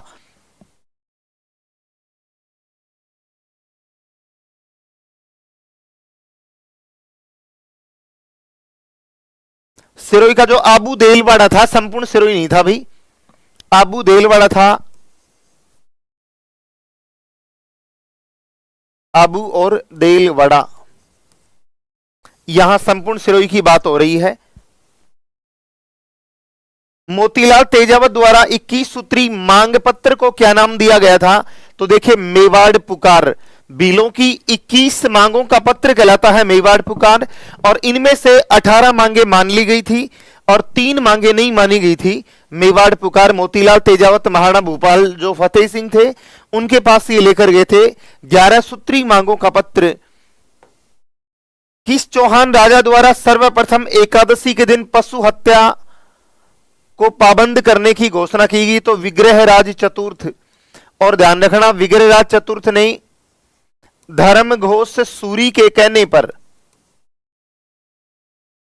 धर्म घोष सूरी के कहने पर एकादशी के दिन पशु वध पर पाबंदी लगाई।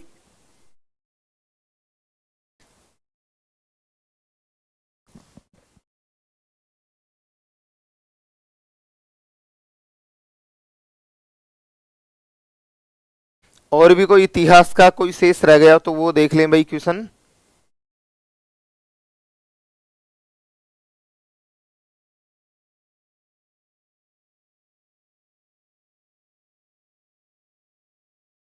शायद इतने ही क्वेश्चन है अपने इतिहास के।